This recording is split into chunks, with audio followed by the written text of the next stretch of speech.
नमस्कार दोस्तों, स्वागत है आपका नरेंद्र सिंह सोमवंशी कौटिल्य एकेडमी में। आज हमारी एमसीक्यू की सीरीज का विषय है भारत की अर्थव्यवस्था और भारत की अर्थव्यवस्था से संबंधित 100 महत्वपूर्ण तथ्यों के साथ उन प्रश्नों के उत्तरों के साथ हम आपके सामने हैं। आपको इस सीरीज में हम एक्स्ट्रा फैक्ट भी बताते चलेंगे जो आपके लिए एग्जाम में बहुत सहायक सिद्ध होंगे। दोस्तों, आज 1 फरवरी 2023 का दिन है और आज भारत का बजट पेश किया गया है वित्त मंत्री श्रीमती निर्मला सीतारमण जी के द्वारा।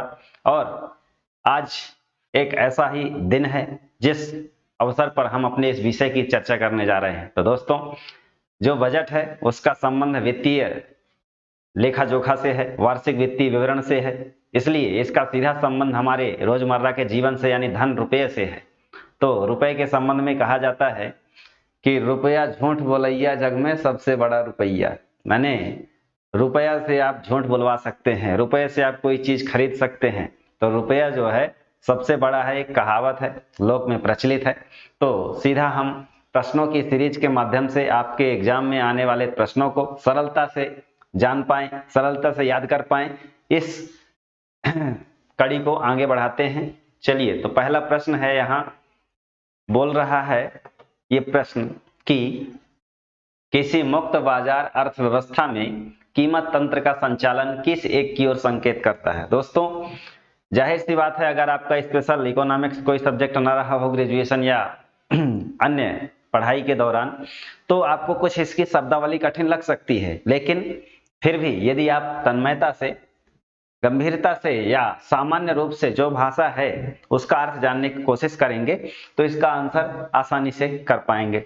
तो सीधा है, मुक्त बाजार अर्थव्यवस्था में कीमत तंत्र का संचालन जो है किसके द्वारा संकेत किया जाता है। तो इस प्रश्न में कुछ ऐसे शब्द हैं जिनको आपको समझना जरूरी है। एक होता है मुक्त बाजार अर्थव्यवस्था। मुक्त बाजार अर्थव्यवस्था का मतलब होता है फ्री मार्केट इकोनॉमी, इसमें ओपन मार्केट इकोनॉमी भी कहते हैं इसको।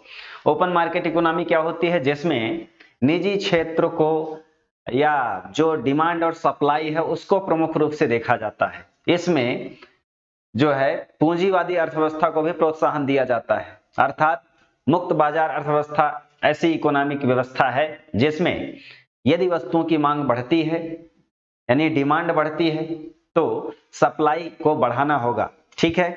और यदि सप्लाई नहीं बढ़ेगी तो महंगाई बढ़ जाएगी। अर्थात कोई सामान यदि कम मात्रा में है, सीमित है, लिमिटेड है और उसकी डिमांड ज्यादा है, तब क्या करेंगे, तब व्यापारी उसकी कीमत बढ़ा देंगे। इसी को हम ब्लैक मार्केट या काला बाजारी भी कहा जाता है।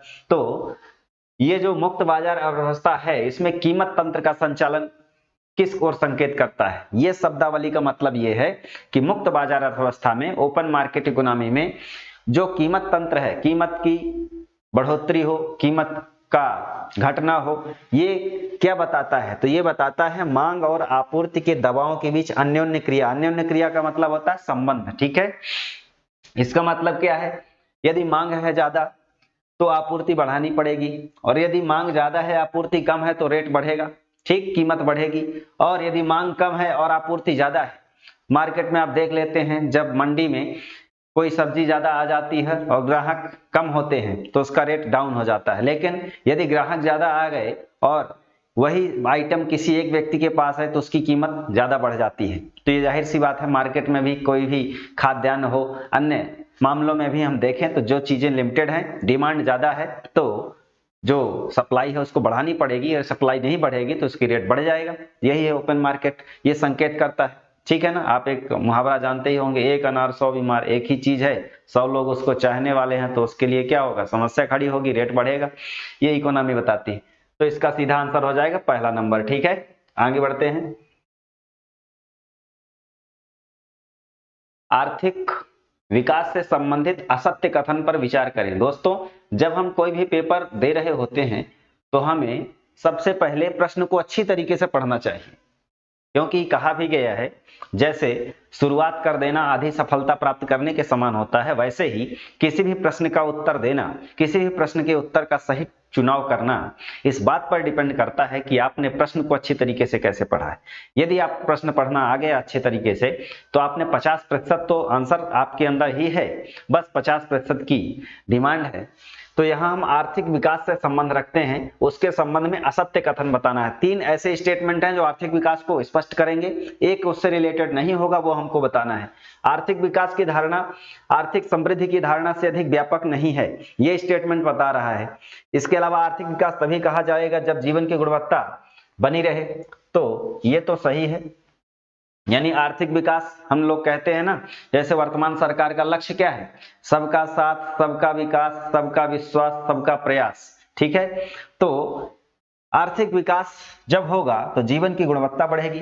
जीवन की गुणवत्ता बढ़ने का मतलब क्या है, पहले आप झोपड़ी बनाकर कुटिया में रह रहे होंगे, अब आपको पक्का घर प्रधानमंत्री आवास योजना के तहत मिल रहा है, आप पक्के घर में रह रहे हैं, पक्का छत है आपका, बरसात में कोई दिक्कत नहीं, ठीक है। तो इस तरीके से क्या है, हमारे जीवन की गुणवत्ता बढ़ रही है। हम लोग पहले फोन वगैरह नहीं था, आज मोबाइल है, डिजिटल क्रांति बढ़ गई है, ठीक है। तो इस तरीके से जो भी सुधार हो रहे हैं वो जीवन की गुणवत्ता को बढ़ा रहे हैं।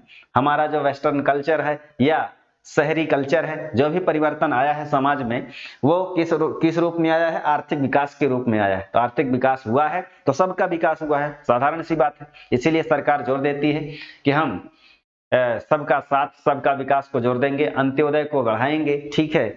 तो ये स्पष्ट करता है जीवन की गुणवत्ता बढ़ती है। दूसरा है अमर्त्य सेन। अमर्त्य सेन ने आर्थिक विकास को अधिकारिता तथा क्षमता के विस्तार के रूप में आंका है। अमर्त्य सेन भारत के प्रख्यात अर्थशास्त्री रहे हैं और इनको 1998 में इकोनॉमिक्स के क्षेत्र में नोबेल पुरस्कार भी मिला है, ठीक है।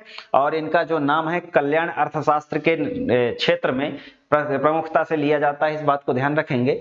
इन्होंने आर्थिक विकास को कहा था अधिकारिता और क्षमता के विस्तार, मतलब जो आर्थिक विकास है वो जो लोग हैं उनका क्षमता को बढ़ावा देने का विकास है, उनके कल्याण को बढ़ावा देने का विकास है, जिससे अर्थव्यवस्था बढ़ती है। उन्होंने आर्थिक विकास को इस रूप में परिभाषित किया था, यह भी सही है।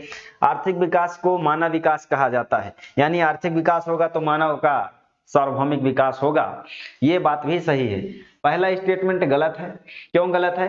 क्योंकि कहा गया है कि आर्थिक विकास की धारणा यानी अवधारणा समृद्धि की अवधारणा से अधिक व्यापक नहीं है, जबकि ये स्टेटमेंट इससे उल्टा है।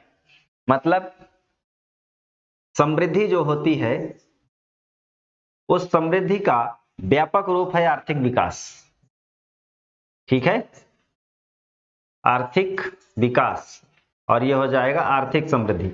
तो आर्थिक समृद्धि आर्थिक विकास के अंदर है, आर्थिक समृद्धि होगी तो आर्थिक विकास कहा जाएगा, ठीक है। तो बहुत सारी क्षेत्र में आर्थिक समृद्धि हो तो आर्थिक विकास होगा। आर्थिक विकास का मतलब है सर्वांगीण विकास, इसीलिए इसको मानव विकास कहा जाता है। तो इसका आंसर पहला वाला गलत हो जाएगा, बाकी सही है ना। आगे बढ़ते हैं। इसमें लिखा है विनिर्माण क्षेत्र में किसे शामिल नहीं किया जाता है। दोस्तों बहुत अच्छा प्रश्न है ये, इसको समझें। क्या है विनिर्माण? विनिर्माण को इंग्लिश में बोलते हैं मैन्युफैक्चरिंग, ठीक है। विनिर्माण क्षेत्र मैन्युफैक्चरिंग में किसी भी आइटम को बनाने से रिलेटेड कोई भी प्रोडक्ट बनेगा कच्चे माल के द्वारा, यानी प्राथमिक सेक्टर से जो कच्चा माल मिलेगा, मान लीजिए कागज आप बनाना चाहते हैं तो एग्रीकल्चर सेक्टर से हमें लकड़ी मिलेगी, लकड़ी जैसे बांस या अन्य जिसके माध्यम से कागज बनेगा। तो हम रॉ मटेरियल प्राइमरी सेक्टर से मिलेंगे, यानी इकोनॉमी एग्रीकल्चर सेक्टर से लेंगे। तो अर्थव्यवस्था के 3 सेक्टर होते हैं, ठीक है। अर्थव्यवस्था के क्या होते हैं? अर्थव्यवस्था के जो है 3 क्षेत्र होते हैं, जिनको हम सेक्टर कहते हैं या क्षेत्रक कहते हैं। पहला होता है प्राइमरी, दूसरा सेकेंडरी, तीसरा टर्सरी, ठीक है। प्राइमरी में क्या आता है? कृषि, खनिज, मत्स्य पालन, पशुपालन, ये। दूसरे में विनिर्माण यानी उद्योग, ठीक है। तीसरे में सर्विस सेक्टर यानी सेवा उद्योग, जैसे बीमा, बैंकिंग, और बी नंबर में, दूसरे नंबर में उद्योग वगैरह जिनमें विनिर्माण कार्य होता है, ठीक। तो विनिर्माण क्षेत्र में क्या शामिल नहीं किया जाता? बड़े उद्योग, लघु उद्योग, सूक्ष्म उद्योग शामिल किए जाते हैं। क्यों?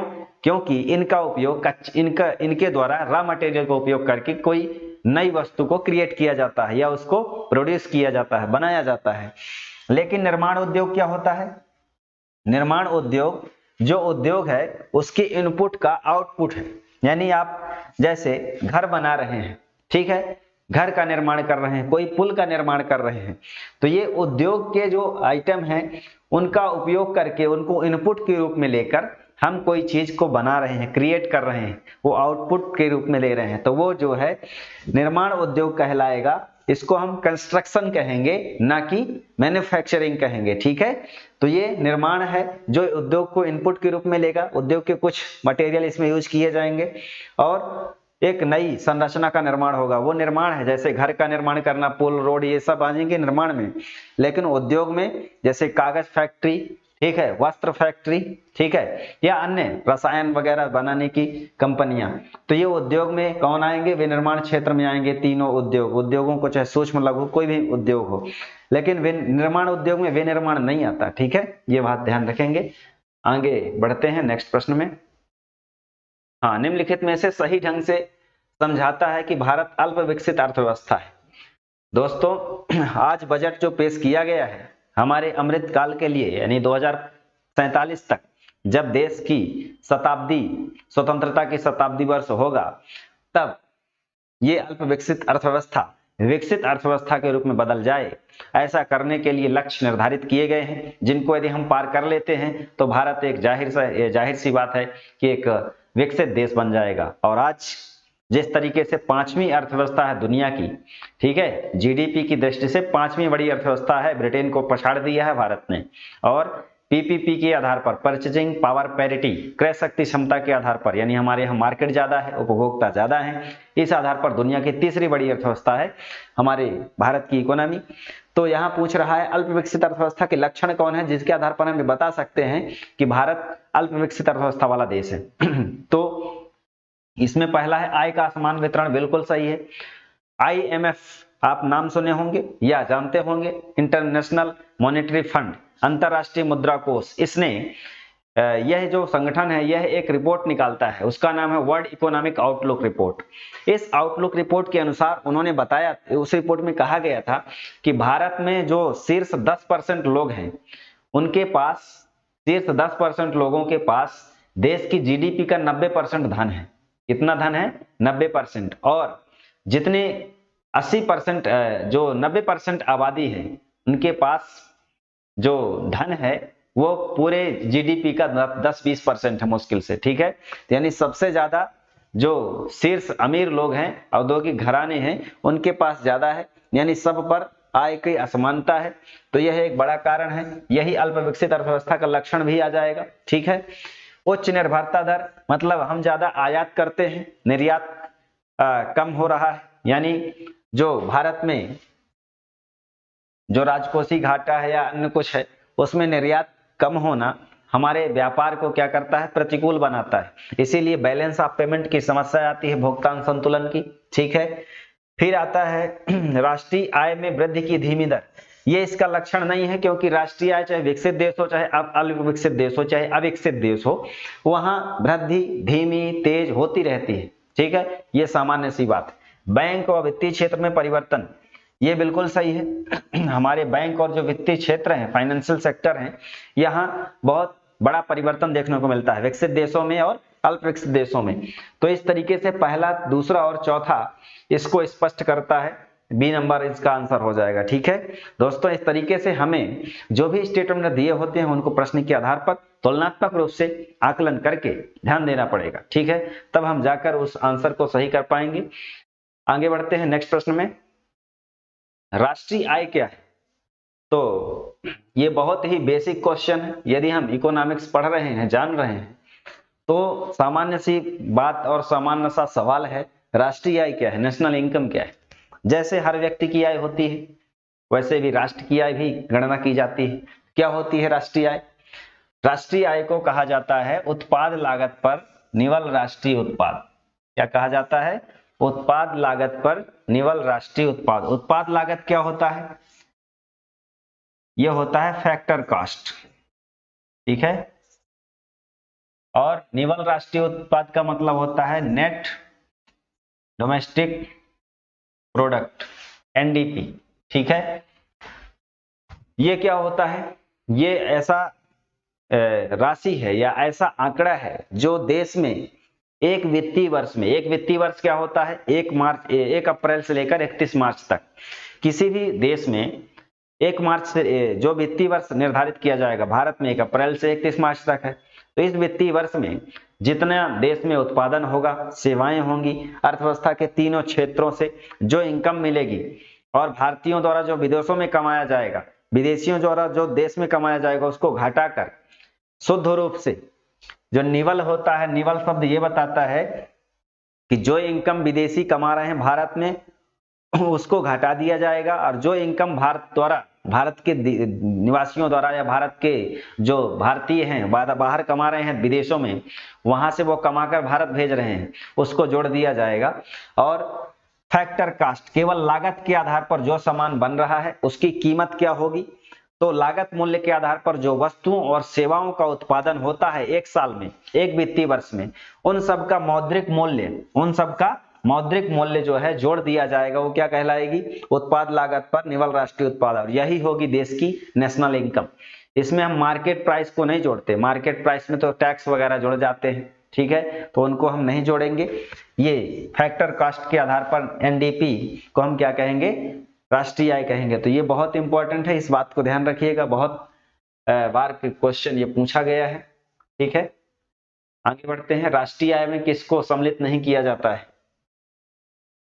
तो दोस्तों बहुत एक तार्किक प्रश्न है कि राष्ट्रीय आय में किसको शामिल नहीं किया जाता, यानी किस किस चीज को राष्ट्रीय आय की गणना में हम जोड़ते हैं, ठीक है। एक फर्म का विक्रय, कोई भी फर्म या संगठन है, कंपनी है, ठीक, उसको बेच दिया जाए, पैसा मिलेगा, ये जोड़ा जाता है। कर्मचारियों का वेतन, ये नहीं जोड़ा जाता। सूचना प्रौद्योगिकी के क्षेत्र में जो निर्यात हो रहा है उसको भी जोड़ते हैं। भूमि का विक्रय, इसको भी जोड़ते हैं। तो राष्ट्रीय आय का मतलब ही होता है एक वित्तीय वर्ष के दौरान देश की भौगोलिक सीमा के अंदर वस्तुओं और सेवाओं का जो मौद्रिक मूल्य होता है उत्पादन के बाद, उसको हम क्या कहेंगे? राष्ट्रीय आय कहेंगे। तो इसमें एक फर्म का विक्रय होगा, उसका कुछ मूल्य होगा। सूचना प्रौद्योगिकी के क्षेत्र में निर्यात होगा, उसका कुछ मूल्य होगा। और भूमि का विक्रय होगा, उसमें कुछ मूल्य सृजित होगा, उन सबको टोटल कर देंगे। लेकिन वेतन जो है नहीं जोड़ा जाता, ठीक है, वेतन को नहीं जोड़ते हैं, ध्यान रखिएगा। और राष्ट्रीय आय में क्यों नहीं वेतन को जोड़ते? क्योंकि साधन लागत के आधार पर हम निर्धारित करते हैं, ठीक है। आगे बढ़ते हैं। हाँ, कुछ ये फैक्चुअल सवाल हैं जिसमें पूछा गया है, स्थापना से रिलेटेड है, ठीक है। आप इसको ऐसे याद रख सकते हैं कि पहली बार क्या हुआ था, कैसे हुआ था, ठीक है। राष्ट्रीय आय समिति, राष्ट्रीय आय समिति की स्थापना सबसे पहली बार कब की गई थी? तो राष्ट्रीय आय पर विचार करने के लिए कैसा स्वरूप हो गणना का, कैसे निर्धारण किया जाए, इसके लिए एक कमेटी बनी थी। और इस कमेटी के जो अध्यक्ष थे केसी नियोगी थे, केसी नियोगी। और केसी नियोगी भारत में पहले वित्त आयोग के अध्यक्ष भी रहे, ठीक है, ध्यान रखेंगे। तो राष्ट्रीय आय समिति की स्थापना 1951 में हुई, ये ध्यान रखिएगा। राष्ट्रीय आय की सर्वप्रथम वैज्ञानिक विधि, ये सर्वप्रथम वैज्ञानिक विधि का अनुमान 1925 से 29 में ब्रिटिश काल में लगाया गया था। इस तथ्य को याद रखेंगे। राष्ट्रीय आय का नौरोजी द्वारा आकलन, नौरोजी कौन? दादा भाई नौरोजी, जिनको भारतीय राजनीति का भीष्म पितामह भी कहा जाता है, grand old man of India, ठीक है। और इन्होंने न केवल राजनीति के क्षेत्र में कई संगठनों की स्थापना करी, अपितु कांग्रेस की अध्यक्षता की। इसके अलावा इकोनॉमिक्स के क्षेत्र में poverty and British rule in India पुस्तक में उन्होंने बहुत सारी बातों का उल्लेख किया जो देश में इकोनॉमिक्स से रिलेटेड थी, ठीक है। देश में उन्होंने धन के बहिर्निर्गमन का सिद्धांत दिया कि धन का निष्कासन हो रहा है देश से, अंग्रेज कमा रहे हैं, भारत का धन बाहर जा रहा है, उसके बदले में भारत का कोई विकास नहीं हो रहा। ऐसी बहुत सारी बातें करी जिसके कारण ब्रिटिश सरकार को आलोचना का शिकार होना पड़ा। तो नौरोजी द्वारा जो आकलन किया गया था 1867-68 में, उसमें उन्होंने बताया था कि उस समय लोगों की जो प्रति व्यक्ति आय थी 20 रुपए थी, ठीक है। उसके आधार पर उन्होंने राष्ट्रीय आय का भी आकलन किया था।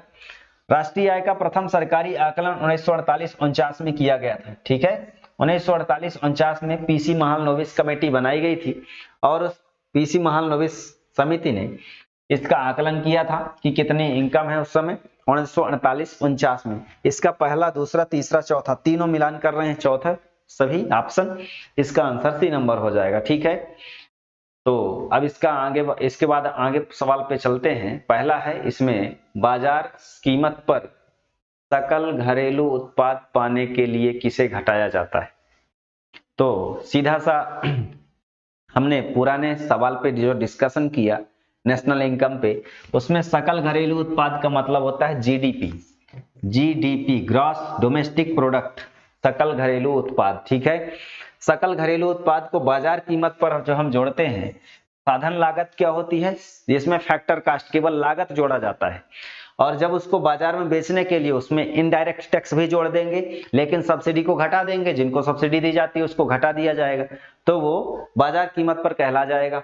तो यहाँ पास सब्सिडी घटा दी जाएगी, यानी क्या घटाया जाता है, सब्सिडी, ठीक है। यहाँ सही अप्रत्यक्ष कर जोड़ दिया जाता है, लेकिन सब्सिडी को घटा दिया जाता है, तो इसका आंसर क्या हो जाएगा, सब्सिडी, ठीक है। याद रखेंगे सब्सिडी इसका आंसर हो जाएगा। आगे बढ़ते हैं। क्रय शक्ति समता विधि का प्रयोग अंतरराष्ट्रीय मुद्रा कोष द्वारा कौन से वर्ष में किया गया था? यह सन 1988 में इंटरनेशनल मॉनेटरी फंड, अंतरराष्ट्रीय मुद्रा कोष, यह संगठन द्वारा 1988 में क्रय शक्ति समता पीपीपी, परचेसिंग पावर पैरिटी, इस आधार पर जो है देशों को उनकी देशों की अर्थव्यवस्था की तुलना करने के लिए प्रयोग किया गया था। और यही वो आधार है जिसके आधार पर दुनिया की भारत जो है तीसरी बड़ी अर्थव्यवस्था है, थर्ड बड़ी इकोनॉमी है, ठीक है। कितनी बड़ी इकोनॉमी है, थर्ड नंबर में। परचेजिंग पावर पैरिटी मतलब जिस देश में उपभोक्ता ज्यादा होंगे, डिमांड ज्यादा होगी, ठीक है, खरीद ज्यादा करेंगे, तो उसके आधार पर दुनिया का तीसरी बड़ी अर्थव्यवस्था है भारत। 1988 में आईएमएफ ने प्रयोग किया था। आईएमएफ इसको कहा जाता है 1945 में स्थापना हुई है, वाशिंगटन डीसी में इसका मुख्यालय है। और अब जो है विश्व बैंक द्वारा भी इसको उपयोग किया जा रहा है, पीपीपी को, ठीक है। तो ये इसका क्रय शक्ति क्षमता का शॉर्ट फॉर्म है, पीपीपी, परचेजिंग पावर पैरिटी। आगे बढ़ते हैं। हरित सूचकांक का विकास कौन से वर्ष में हुआ है? तो हरित सूचकांक क्या होता है? Green index. ग्रीन इंडेक्स से समझ में आ रहा होगा कि ये कहीं ना कहीं थोड़ा बहुत पर्यावरण से रिलेटेड होगा, एनवायरमेंट से रिलेटेड होगा। तो ये सूचकांक का 1995 में विकास किया गया और यूएनडीपी के द्वारा किया गया। यूएनडीपी का फुल फॉर्म होता है यूनाइटेड नेशंस डेवलपमेंट प्रोग्राम, संयुक्त राष्ट्र विकास कार्यक्रम। एक संगठन है जिसका मुख्यालय नैरोबी केन्या में है और इस संगठन के द्वारा हरित सूचकांक का विकास किया गया। हरित सूचकांक, अब ये इकोनॉमिक्स में कैसे आया? हरित सूचकांक ये बताता है कि किसी भी देश में जो विकास हो रहा है उसके द्वारा जो इकोनॉमिक एनवायरनमेंट है उसमें क्या इफेक्ट पड़ता है, क्या परिवर्तन आते हैं, इस बात को जांचने के लिए ये सूचकांक निकालना प्रारंभ किया यूएनडीपी संगठन द्वारा 1995 से। इस बात को ध्यान रखेंगे, ठीक है। आगे बढ़ते हैं। समृद्धि की सीमा की अवधारणा के प्रतिपादक कौन थे? किसके द्वारा किया गया था? तो समृद्धि की सीमा की अवधारणा क्या होती है? समृद्धि की सीमा की अवधारणा, समृद्धि का मतलब होता है ग्रोथ, और ग्रोथ जो है किस लिमिट तक होगी उसके बारे में सर्वप्रथम सिद्धांत का प्रतिपादन किसने किया था, इसके बारे में बात किसने करी थी? तो क्लब ऑफ रोम। और एक है संघ फाउंडेशन, उनका नाम है, एक अमेरिका का है, उसका नाम है फ्लैक्सबैगन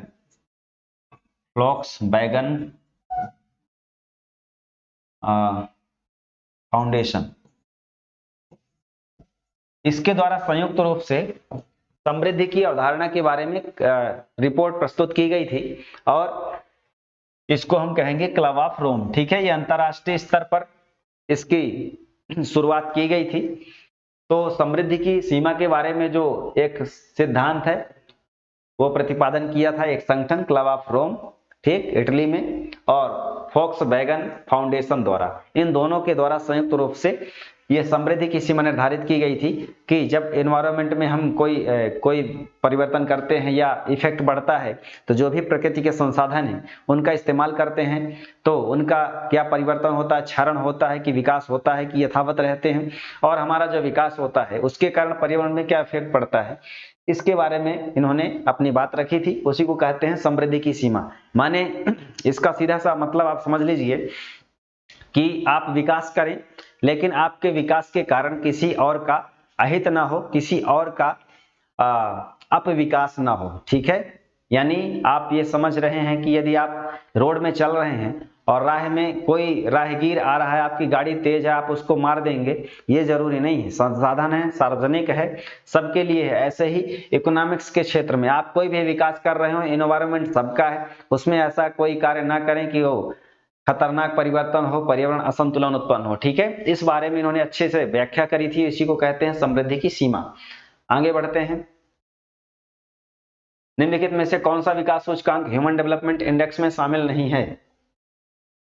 तो ह्यूमन डेवलपमेंट इंडेक्स, ये प्रश्न कई बार पेपर में पूछा गया है और ध्यान रखेंगे, HDI ह्यूमन डेवलपमेंट इंडेक्स, मानव विकास सूचकांक इसको हिंदी में बोलते हैं, और UNDP द्वारा 1990 से इस सूचकांक को प्रकाशित किया जा रहा है। यह सूचकांक क्या होता है? यह सूचकांक ऐसा सूचकांक है जो दुनिया भर के देशों को जीवन प्रत्याशा के आधार पर, प्रति व्यक्ति आय के आधार पर और साक्षरता के आधार पर मापता है कि कौन सा देश किस नंबर पे आएगा। ठीक है, कौन सा देश किस नंबर पे आएगा।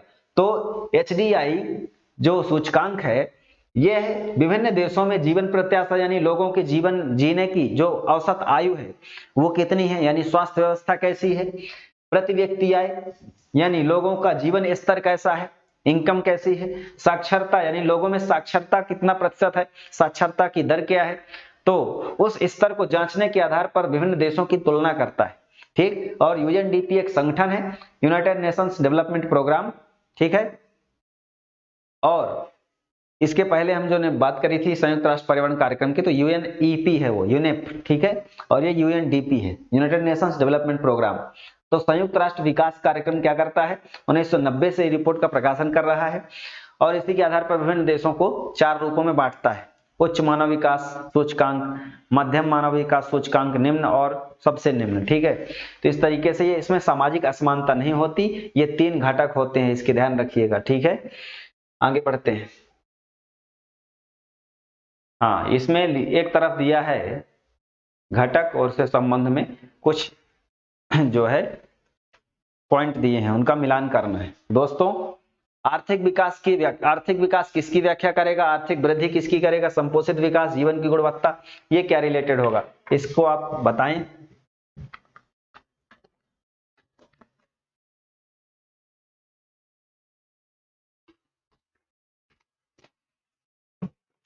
चलिए हम इसका आंसर देखते हैं क्या होगा। आर्थिक विकास, इकोनॉमिक ग्रोथ, संरचनात्मक परिवर्तन।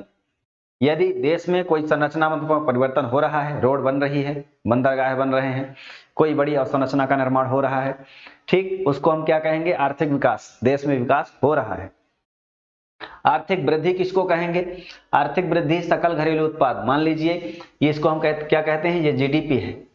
तो मान लीजिए पहले देश में GDP की जो वृद्धि दर रही 6%, दूसरे साल 8% हो गई, माने जितना कुछ उत्पादन हुआ, ठीक, उसका जो वास्तविक मूल्य था उसका अगले वर्ष में बढ़ गया, तो उसको हम क्या कहेंगे, GDP ग्रोथ।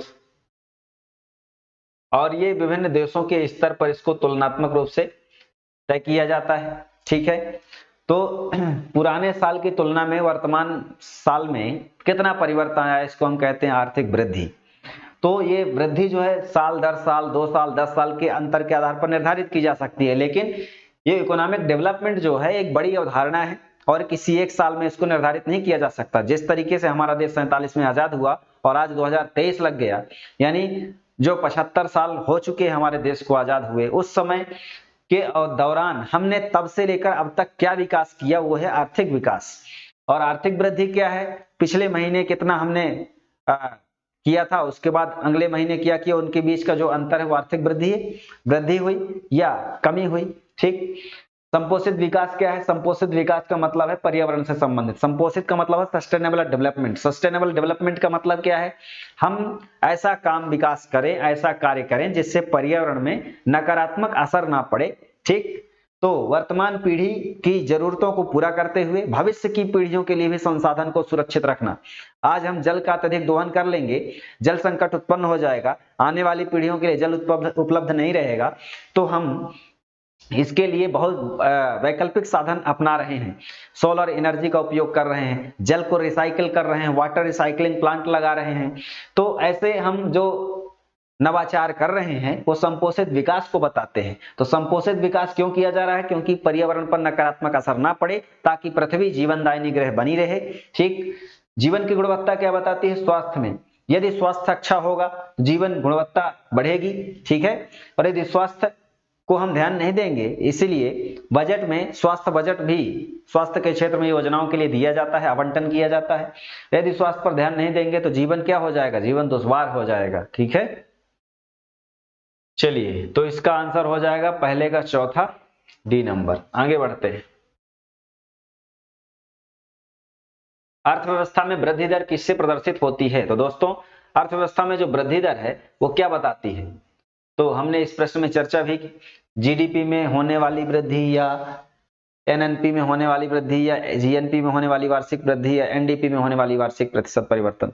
तो इसका सीधा सा आंसर है जीडीपी में। ठीक है, किसमें है? जीडीपी। जीडीपी मतलब ग्रॉस डोमेस्टिक प्रोडक्ट, साधन लागत के आधार पर क्या, जो देश की वस्तुओं और सेवाओं का जो मौद्रिक मूल्य है एक साल का, ठीक, उसको हम क्या कहते हैं? जीडीपी कहते हैं।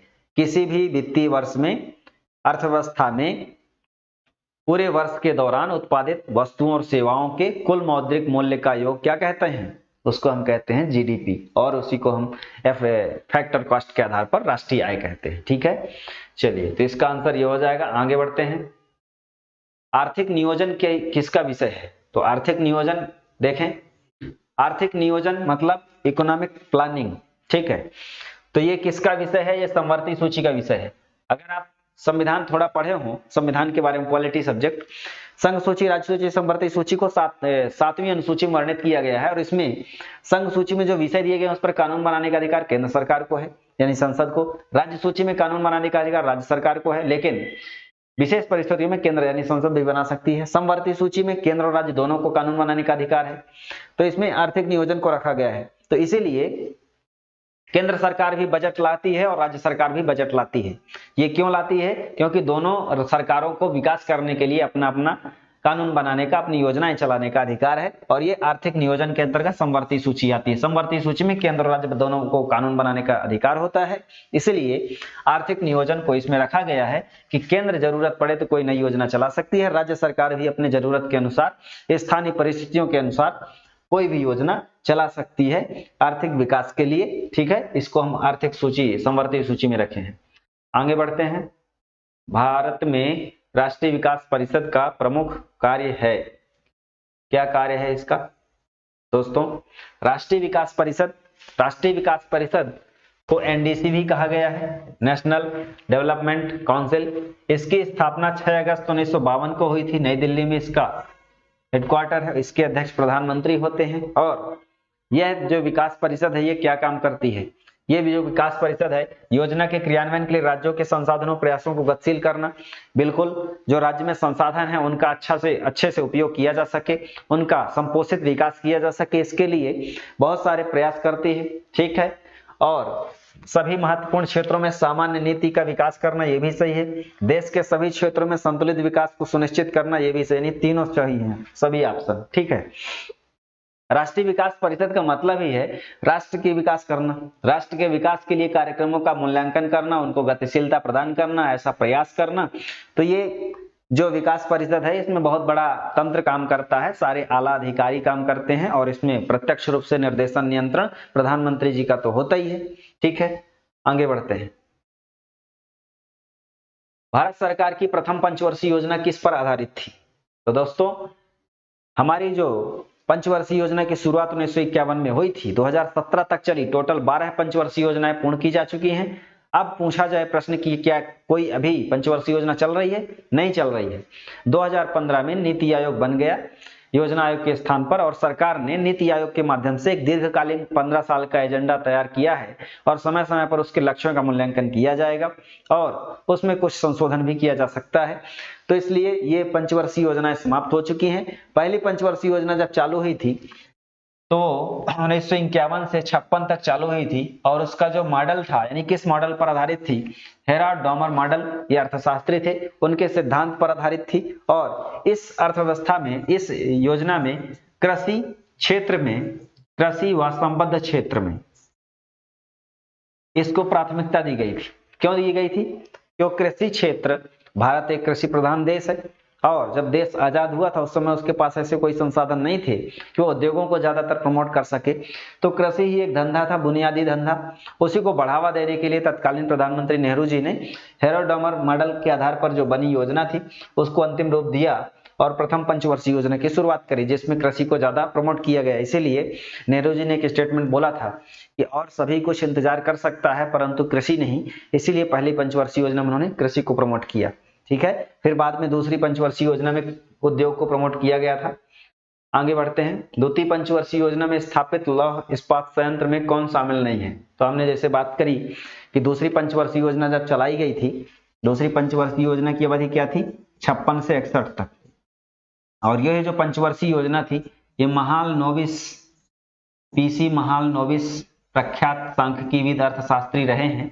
पीसी महालनोबिस, प्रशांत चंद्र महालनोबिस, इनके मॉडल पर आधारित थी। और इस पंचवर्षीय योजना में दुर्गापुर, भिलाई और राउरकेला स्टील प्लांट कहाँ है? केरल में। भिलाई स्टील प्लांट कहाँ है? छत्तीसगढ़ में। दुर्गापुर स्टील प्लांट कहाँ है? पश्चिम बंगाल में। बोकारो कहाँ? झारखंड में। लेकिन इसको दूसरी पंचवर्षीय योजना में नहीं बनाया गया था, इसको तृतीय पंचवर्षीय योजना में बनाया गया था।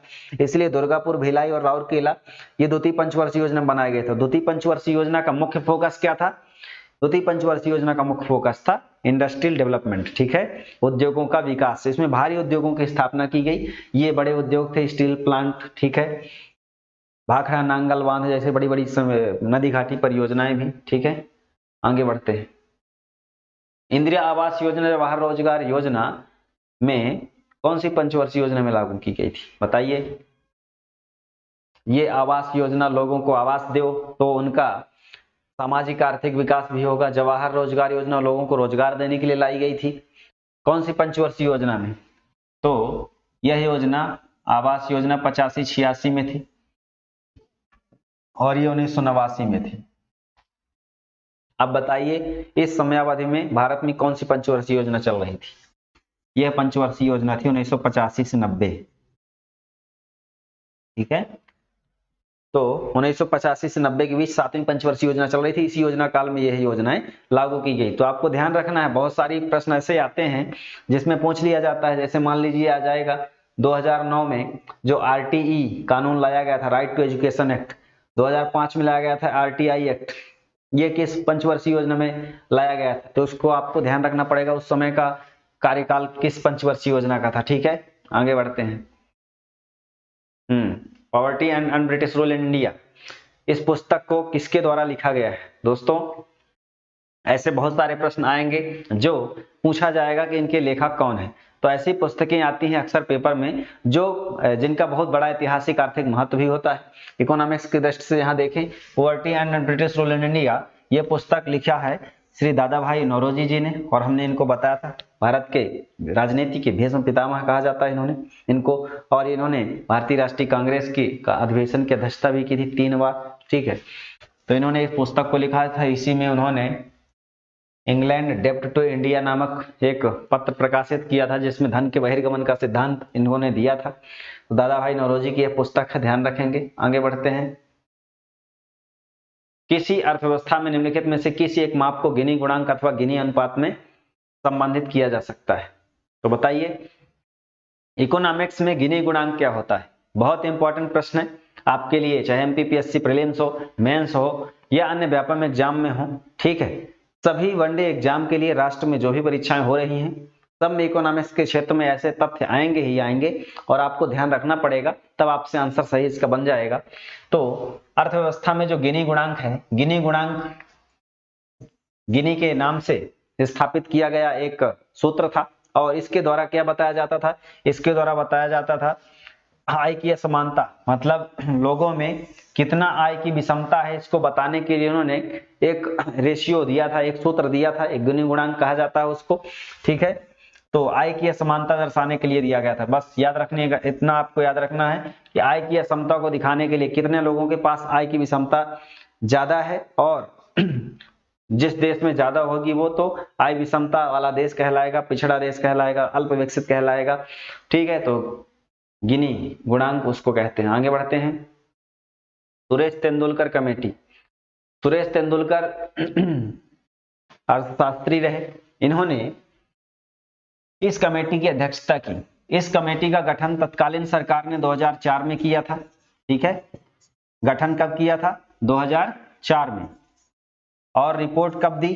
तो रिपोर्ट जो है 2009 में दी।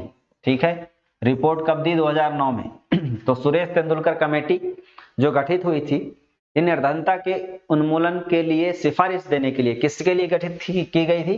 तो निर्धनता पर विचार करने के लिए, निर्धनता आकलन। तो आपसे पूछा जा सकता है कि सुरेश तेंदुलकर कमेटी का संबंध किससे है? निर्धनता आकलन, गरीबी आकलन, गरीबी को निर्धनता कहा जाता है ना। गठन हुआ था 2004 में, रिपोर्ट दिया 2009 में। ध्यान रखिएगा, वैसे इतना फैक्ट आपको याद रखना है। आगे बढ़ते हैं। रोजगारी सर्वेक्षण कौन संपादित करता है? तो दोस्तों, रोजगारी जो सर्वेक्षण है, श्रम ब्यूरो, लेबर ब्यूरो, ठीक है, लेबर मिनिस्ट्री के अंतर्गत आता है। और उस विभाग के द्वारा जो सर्वेक्षण है वो क्या किया जाता है? संपादित किया जाता है। यानी कितनी रोजगार लोगों को मिला है, कितने लोगों को रोजगार नहीं मिला है, रोजगार का स्तर देश में क्या है, इन सबको जांच करने के लिए श्रम ब्यूरो श्रम मंत्रालय के अंतर्गत काम करता है। ध्यान रखिएगा। ठीक है, इसका आंसर हो जाएगा क्या? श्रम ब्यूरो। आगे बढ़ते हैं। लोगों को पर्याप्त मात्रा में गुणवत्तापूर्ण खाद्य उचित मूल्य पर मिले, इसके लिए उन्होंने एक कानून बनाया। हमारे देश में एक कानून बना। ठीक है, क्यों? क्योंकि भोजन, रोटी, कपड़ा और मकान, ये 3 बुनियादी आवश्यकताएं होती हैं मनुष्य की। ठीक है, यदि यही पूर्ण नहीं होंगी, उसका मानव जीवन क्या है? ठीक, तो इसके लिए सरकार ने मिनिमम सपोर्ट पर लोगों को मिनिमम प्राइस पर खाद्यान्न की व्यवस्था करवाई। उसके लिए एक कानून बनाया और उस कानून का नाम है फूड सिक्योरिटी एक्ट। ठीक है, नेशनल फूड सिक्योरिटी एक्ट, राष्ट्रीय खाद्य सुरक्षा अधिनियम।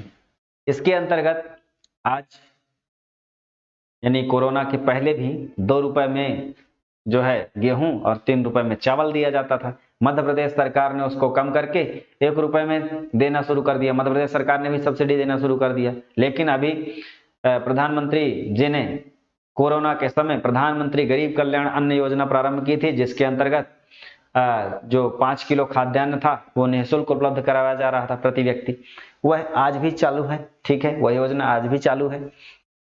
तो इस कानून के तहत देश की 50% कम से कम आबादी को कवर करने के लिए, ग्रामीण आबादी को कवर करने के लिए यह कानून लाया गया था। और इसी कानून के तहत लोगों को जो खाद्य सुरक्षा है, उसके लिए लोगों को, हर व्यक्ति को खाद्यान्न मिल सके, कोई भी व्यक्ति देश में भूखा ना सोए, इसके लिए एक कानून लाया गया था। ठीक है, तो वहनीय कीमत पर लोगों को सरकारी जो दुकानें हैं उनके माध्यम से इनको खाद्यान्न मुहैया कराया जाएगा। आगे बढ़ते हैं। सबसे आरंभ में कौन सी योजना चलाई गई? तो यहां समय के अनुसार आपको बताना है। तो दोस्तों, दीनदयाल अंत्योदय योजना 2014 में चलाई गई थी। प्रधानमंत्री ग्राम सड़क योजना 25 दिसंबर 2000 को चलाई गई थी। ये गांव को सड़क से जोड़ना था। ठीक है, पक्की सड़कों से जोड़ने के लिए चलाई गई थी। सांसद आदर्श ग्राम योजना 11 अक्टूबर 2014 को चलाई गई थी। इसमें 3 गांवों का विकास, गोद लेने की प्रथा थी, गोद लेने की व्यवस्था थी। एक सांसद को अपने लोकसभा निर्वाचन क्षेत्र का 3 गांव को गोद लेना और उनका समग्र विकास करना। दीनदयाल उपाध्याय ग्रामीण कौशल योजना, इसमें कौशल विकास बढ़ावा देने के लिए ग्रामीण क्षेत्रों में 2014 में चलाई गई। तो इसमें पूछ रहा है पहले कौन सी चलाई गई? तो इसमें सबसे पहला सन कौन सा आ जाएगा? प्रधानमंत्री ग्राम सड़क योजना, PMGSY। ओके, ठीक है, आगे बढ़ते हैं। गरीबी रेखा से नीचे जीवन यापन करने वाले बुजुर्गों के लिए जो उपकरण है वो प्रदान करने वाली कौन सी योजना है? वह योजना है राष्ट्रीय वयोश्री योजना। यह योजना 2017 में 1 अप्रैल को प्रारंभ की गई थी। इस योजना के तहत जो वृद्ध हैं, गरीब वृद्ध हैं, उनके लिए सरकार जो भी दवाइयां हैं, उनकी किट, उसके अलावा जो भी सहायक उपकरण हैं, ठीक है, वृद्धावस्था में, ठीक है, वैसाखी वगैरह जो भी चीजें उनको लगती हैं, वो प्रदान करने के लिए यह योजना चलाई गई। तो राष्ट्रीय वयोश्री योजना उनके कल्याण के लिए, वृद्धों के कल्याण के लिए चलाई गई 2017 में। ठीक है, आगे बढ़ते हैं। सुकन्या समृद्धि योजना विशिष्टताएं कौन सी नहीं है? तो दोस्तों, सुकन्या समृद्धि योजना देश में बालिका जन्म को प्रोत्साहित करने के लिए महिला सशक्तिकरण के लिए, बालिका सशक्तिकरण के लिए, ठीक है, बालिकाओं को शिक्षा को बढ़ावा देने के लिए सरकार ने चालू किया था सुकन्या समृद्धि योजना। मतलब किसी भी माता पिता के लिए बच्ची का जन्म अगर हुआ है तो बच्ची उस पर बोझ ना बने आर्थिक रूप से, क्योंकि लोग क्या कहते हैं, बड़ी हो जाएगी तो शादी करना पड़ेगा, शादी होगी दहेज देना पड़ेगा, तो इसलिए कन्या भ्रूण हत्या पुरानी प्रथा प्रचलित थी। बाद में और भी भ्रांतियां समाज में छा गई, उनके कारण बालिका जन्म को अप्रिय समझा जाता था, ठीक है, रूढ़िवादी समाज में। बाद में अब जागृति आई है और बहुत विभिन्न प्रकार की बहुत सारी योजनाएं सरकार ने चलाई है और कानून भी बने हैं जिसके आधार पर आप भ्रूण हत्या नहीं की जा सकेगी। और पूछ रहा है कि इस योजना में कौन सा कथन शामिल नहीं है, तो बालिका शिशु बैंक का खाता 10 साल की आयु तक कभी भी खोला जा सकता है, ये सही है। बैंक खाता 21 वर्ष तक चालू रखे जा सकते हैं, ये बिल्कुल सही है। बैंक खाता न्यूनतम ₹250 से खोला जा सकेगा, बिल्कुल सही है। बालिका अपनी 15 साल की आयु के बाद 50% तक की राशि निकालने के लिए स्वतंत्र होगी। ये 15 साल नहीं है, 18 वर्ष की अवधि है, ठीक है, बस ये ध्यान रखिएगा, ये स्टेटमेंट गलत है, यहाँ 15 की जगह 18 होना चाहिए तो सही हो जाता, ठीक है। इसका आंसर ये हो जाएगा। आगे बढ़ते हैं। हाँ, निम्नलिखित में से कौन सी एक विशेषता आयुष्मान भारत योजना की नहीं है? तो आपको तो पता ही होगा कि आयुष्मान भारत योजना पूरे एशिया महाद्वीप में सबसे बड़ी स्वास्थ्य बीमा योजना कहलाती है, ठीक है। स्वास्थ्य के क्षेत्र में एक बड़ी क्रांतिकारी योजना है ये। क्यों योजना है?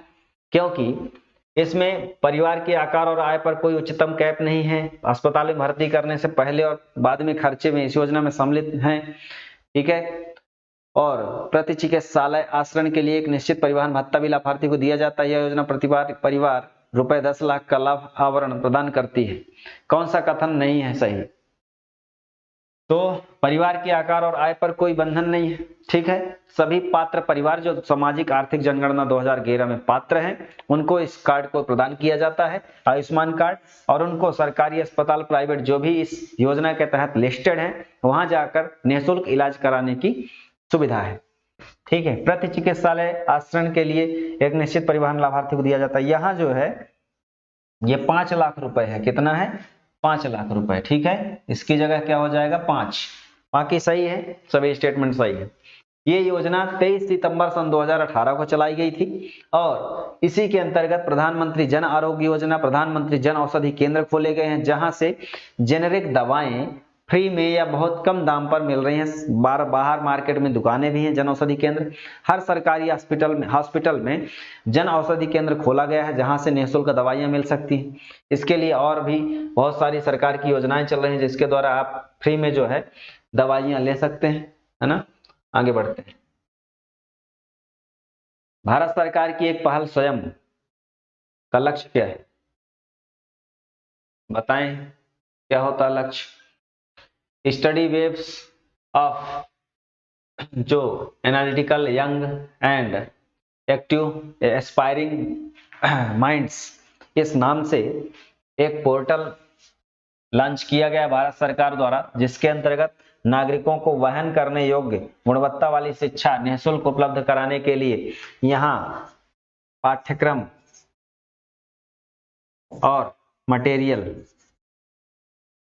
ठीक है, स्टडी मटेरियल 9वीं से लेकर के पीजी तक, यानी 9वीं 10वीं 11वीं 12वीं ग्रेजुएशन पोस्ट ग्रेजुएशन तक के सिलेबस के सारे मटेरियल इस स्वयं पोर्टल पर उपलब्ध हैं। इसके आधार पर लोगों को कम कीमत पर वहनीय गुणवत्ता वाली जो शिक्षा है निःशुल्क तरीके से मिल सकती है, ठीक है। वहां जाकर आप जो है वहां का स्टडी मटेरियल देख सकते हैं। तो इस तरीके से यह शिक्षा के क्षेत्र में प्रारंभ किया गया एक प्रयास है। आगे बढ़ते हैं। बेटी बचाओ बेटी पढ़ाओ योजना भारत में प्रारंभ किया गया है। यह कब प्रारंभ किया गया है दोस्तों? बेटी बचाओ बेटी पढ़ाओ योजना जो है यह प्रारंभ की गई है 22 जनवरी 2015 को। कब प्रारंभ की गई है? 22 जनवरी 2015 को। कहां से प्रारंभ की गई थी? हरियाणा का एक जिला है पानीपत, वहां से प्रारंभ की गई थी। क्यों की गई थी? क्योंकि हरियाणा देश में सबसे कम लिंगानुपात वाला राज्य है। 877 लिंगानुपात था वर्ष 2011 की जनगणना में, ठीक है। तो वहां लिंगानुपात कम का मतलब क्या होता है, वहां पुरुषों की तुलना में महिलाओं की संख्या का कम होना, ठीक है। तो उस लिंगानुपात को कम करने के उद्देश्य से यहाँ यह योजना चलाई गई थी कि बेटी को बचाओ और बेटी को पढ़ाओ, मतलब बालिकाओं की स्वास्थ्य सुविधा पर ध्यान और बालिकाओं की शिक्षा पर ध्यान। इसके लिए बहुत सारी योजनाएं भी सरकार ने चलाई है, राज्य सरकार, केंद्र सरकार ने भी। तो 22 जनवरी 2015 को ये योजना प्रारंभ की गई है, ठीक है। ये ध्यान रखिएगा, बहुत इंपॉर्टेंट प्रश्न है, कई बार पेपर में पूछा भी गया है, ठीक है। आगे बढ़ते हैं। राष्ट्रीय विनिर्माण नीति भारत सरकार द्वारा प्रारंभ की गई थी।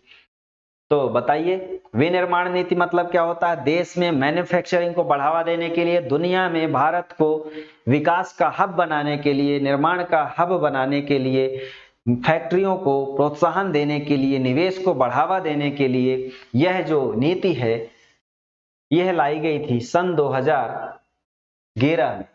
सन 2011 में यह योजना 24 अक्टूबर 2011 को लाई गई, ठीक है। इसका मतलब क्या था? इसका मतलब ये था कि देश में मैन्युफैक्चरिंग को बढ़ावा मिले, भारत का निर्यात बढ़े और भारत उद्योगों के क्षेत्र में अग्रणी देश बने। इकोनॉमी में जो जीडीपी है उसमें उद्योग क्षेत्र का यानी अर्थव्यवस्था के द्वितीय क्षेत्र का अंश बढ़े, इसके लिए यह योजना, यह नीति चलाई गई थी, ठीक है। हाँ, आगे बढ़ेंगे। भारत में 8 कोर सेक्टर है। कोर सेक्टर में क्या शामिल नहीं किया गया है? तो कोर सेक्टर का आशय अर्थव्यवस्था के ऐसे सेक्टरों से है जिनका यदि विकास नहीं होगा तो देश की जो विकास की गति है कमजोर पड़ जाएगी। वह प्रमुख क्षेत्र होते हैं। जैसे आपके जीवन के भी कोई कोर लक्ष्य होंगे। क्यों? क्योंकि आप आज जो भी कर रहे हैं, अगला कोई मिशन होगा जीवन का, हमें वो चीज करना है, वो कोर लक्ष्य है, वो कोर टारगेट है, ठीक है। ऐसे ही देश में विकास के 8 कोर सेक्टर हैं।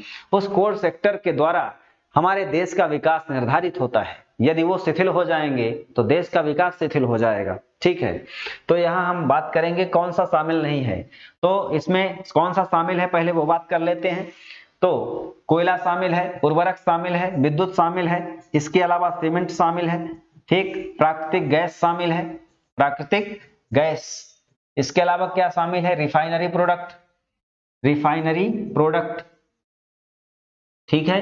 रिफाइनरी प्रोडक्ट के अलावा क्या शामिल है? तो 3 3 6 हो गए। इसके अलावा बिजली शामिल है, बिजली भी हो गई, ठीक है। और इसके अलावा कोयला, पेट्रोलियम, प्राकृतिक गैस, एक है कच्चा तेल, ठीक है, कच्चा तेल जिसको हम पेट्रोलियम कहेंगे, ठीक है, जो भी कच्चा तेल निकाला जाएगा वो भी। और इसके अलावा रिफाइनरी हो गई, सीमेंट हो गया, उर्वरक हो गया, प्राकृतिक गैस हो गया, और एक आता है स्टील, ठीक है, स्टील प्लांट बनाना। तो आप देख लीजिए कि कोयला होगा तो थर्मल पावर प्लांट चलेंगे, उर्वरक तो कृषि होगी, विद्युत होगी तो विकास होगा, क्योंकि आजकल जैसे ये जो ट्रेन है वो भी विद्युत से चल रही है, बहुत सारे काम विद्युत ना होने पर बाधित हो जाएंगे। सीमेंट होगी, देश में निर्माण को बढ़ावा मिलेगा। प्राकृतिक गैस ऊर्जा के क्षेत्र में, रिफाइनरी प्रोडक्ट, ठीक है, तेल को, कच्चे तेल को आसवन करके बहुत सारे प्रोडक्ट बनाए जा रहे हैं, कच्चा तेल, ठीक है, ईंधन के रूप में। स्टील, स्टील भी निर्माण के क्षेत्र में बहुत इंपॉर्टेंट भूमिका अदा करता है। इसीलिए लोहा इस्पात उद्योग को जो उद्योगों का आधार स्तंभ कहा जाता है, ठीक है। तो यहाँ रसायन नहीं है, ये रसायन जो है वैकल्पिक उद्योग है, इसका ये कोर सेक्टर में नहीं आएगा, ठीक है। तो इस तरीके से ये 8 सेक्टर हैं, ध्यान रखिएगा, बहुत इंपॉर्टेंट है ना। आगे बढ़ते हैं। भारतीय औद्योगिक पुनर्निर्माण बैंक का मुख्यालय कहाँ स्थित है? दोस्तों, औद्योगिक पुनर्निर्माण बैंक, जो भी उद्योग हैं वो अगर रुग्ण हो गए हैं, रुग्ण का मतलब होता है कमजोर हो जाना। मान लीजिए वह कोई उद्योग है और वह अपनी फाइनेंशियल स्टेबिलिटी को नहीं बना रख पाता है और कमजोर हो जाता है, उसके पास कुछ समस्या हो जाती है, तब सहायता देने के लिए एक बैंक खोला गया, उसका नाम है भारतीय औद्योगिक पुनर्निर्माण बैंक, और यह बैंक का मुख्यालय कोलकाता में है। इस बैंक का मुख्यालय कहाँ है? कोलकाता में है, ठीक है, ध्यान रखेंगे। आगे बढ़ते हैं नेक्स्ट प्रश्न में। जोखिम पूंजी से क्या तात्पर्य है? तो दोस्तों, जोखिम पूंजी जो होती है उसका मतलब क्या है ये पूछा गया है, क्या तात्पर्य है? जोखिम पूंजी, वेंचर कैपिटल। वेंचर कैपिटल मतलब जोखिम यानी खतरा। क्या होता है बताएं, क्या होगा? पूंजी और उसमें जोखिम शब्द जुड़ा है। ये बताता है कि मान लीजिए आप कोई कंपनी खोलना चाहते हैं, कोई उद्योग धंधा लगाना चाहते हैं, तो उसमें जो बैंक देगा, पहली बार आपको लोन देगा, तो उसको डर रहेगा कि किसकी कंपनी आगे चल पाएगी कि नहीं, इसका धंधा चल पाएगा कि नहीं। तो वो लोन को रिकवर करने के लिए उसके पास एक खतरा बना रहेगा, उस पूंजी को रिकवर करने का खतरा बना रहेगा। उसी को क्या कहते हैं? उसको कहते हैं जोखिम पूंजी। और एक उद्यमी के लिए भी, एक उद्यमी, एक कोई एंटरप्रेन्योर क्या करता है, कोई उद्यम लगाना चाहता है, कोई फैक्ट्री खोलना चाहता है, तो जो पहली बार जो राशि लगाना चाहता है वो उसको रिटर्न मिल पाएगा कि नहीं, ये एक जोखिम भरा है। और जोखिम लेना ही एक उद्यमी का गुण होता है। आप रिस्क लेंगे नहीं तो काम कैसे होगा? रिस्क लेना भी जरूरी है। तो उद्योगों के प्रतिस्थापन और नवीकरण के लिए उपलब्ध कराई गई निधियां, उद्योगों को हानि उठाते समय उपलब्ध कराई गई निधियां, नए उद्यमियों को उपलब्ध कराई गई दीर्घकालीन पूंजी, उद्योगों को उपलब्ध कराई अल्पकालीन पूंजी। तो इसमें ये गलत है, ये गलत है और ये गलत है, ये वाला सही है। ठीक है, कौन सा सही है? बी नंबर वाला। नए उद्यमी को, जो नई उद्यमी है, कंपनी फैक्ट्री खोलना चाहता है, उसको लंबे समय तक के लिए जो पूंजी दे दी गई है वो जोखिम पूंजी है। ठीक है, हाँ आगे बढ़ते हैं।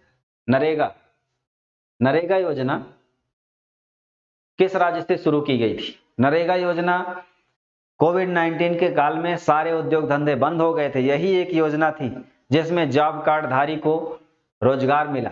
ठीक है, स्ट्रीट वेंडर योजना, जो लोग बाहर से आ गए थे उनको रेहड़ी ठेला लगाने के लिए सरकार ने फिर सहायता राशि दिया। तो जो मनरेगा योजना है कृषि के क्षेत्र में, ग्रामीण क्षेत्र में सबसे बड़ी योजना सिद्ध हुई है। इसकी शुरुआत जो है, जो शुरू हुई थी योजना 2 फरवरी 2006 को शुरू हुई थी। ठीक है, 2 फरवरी 2006 को कहां से शुरू हुई थी? आंध्र प्रदेश का एक गांव था अनंतपुर। कौन सा गांव? अनंतपुर ग्राम। ठीक है, और जिला कौन सा था? जिला था बांद्रावली। ठीक है, जिला था बांद्रावली, और बांद्रावली जिला, अनंतपुर ग्राम, आंध्र प्रदेश से यह योजना का प्रारंभ किया गया था। ठीक है, कब किया गया था? 2 फरवरी 2006 को किया गया था। और बाद में इस योजना का नामकरण 2009 में महात्मा गांधी जी के नाम से कर दिया गया, तो इसको मनरेगा कर दिया गया। पहले क्या था नाम? NREGA, national rural employment guarantee act. अब पड़ गया Mahatma Gandhi national rural employment guarantee act. ठीक है, महात्मा गांधी राष्ट्रीय ग्रामीण रोजगार गारंटी योजना, संक्षेप में इसको मनरेगा कहा जाता है। 2 अक्टूबर 2009 में इसका नामकरण हुआ है। इसमें क्या किया जाता है? इसमें जो गांव के लोग हैं, वयस्क परिवार के प्रत्येक, एक वयस्क जो परिवार होगा उसके एक वयस्क व्यक्ति को 18 साल की जिसकी उम्र है उसको 100 दिन का रोजगार दिया जाएगा 5 किलोमीटर के दायरे में, और उसको जॉब कार्ड वगैरह प्रदान किया जाता है। ठीक है, हाँ आगे बढ़ते हैं। अटल पेंशन योजना की शुरुआत कब की गई? तो दोस्तों, अटल पेंशन योजना की शुरुआत 9 मई 2015 को की गई है, और इसमें, इस योजना में एक निश्चित राशि की प्रीमियम लेने पर जब 60 वर्ष की उम्र के पश्चात पेंशन निर्धारित होगी, तो उस प्रीमियम के आधार पर जो ब्याज निर्धारित होगा उसके आधार पर पेंशन नियत आयु की बात मिलेगी। यह योजना 9 मई 2015 को प्रारंभ की गई अटल पेंशन योजना के नाम से। ठीक है, ध्यान रखिएगा। आगे बढ़ते हैं। ऐसी मुद्रा जिसका निर्गमन सरकार द्वारा, रिजर्व बैंक के द्वारा एक विधान के अंतर्गत किया जाता है। विधान का मतलब होता है कानून, नियम। ठीक है, तो विधान के अंतर्गत यानी नियम के तहत कोई अगर मुद्रा चलाई जाती है उसको हम कहते हैं वैधानिक मुद्रा, लीगल। क्या बोलेंगे इसको? Legal currency. ठीक है, लीगल करेंसी कहेंगे। जैसे 8 नवंबर सन 2016 को आप मोदी जी का संबोधन सुने हुए होंगे, 500 और 1000 के नोट लीगल टेंडर नहीं रहेंगे, यानी वो वैधानिक मुद्रा नहीं रहेंगे। वैधानिक नहीं है तो मतलब चलेंगे ही नहीं, इसलिए वो बंद हो गए, नोटबंदी हो गई, फिर हम लोग उसको लाइन में लग के बैंक में जाके भुनाए, है ना। तो वैधानिक मुद्रा होती है जब रिजर्व बैंक और सरकार कोई विधान के तहत क्या करते हैं? जारी करते हैं। ठीक है, आगे बढ़ते हैं। तो भारतीय रिजर्व बैंक के ओपन मार्केट ऑपरेशन से क्या आशय है?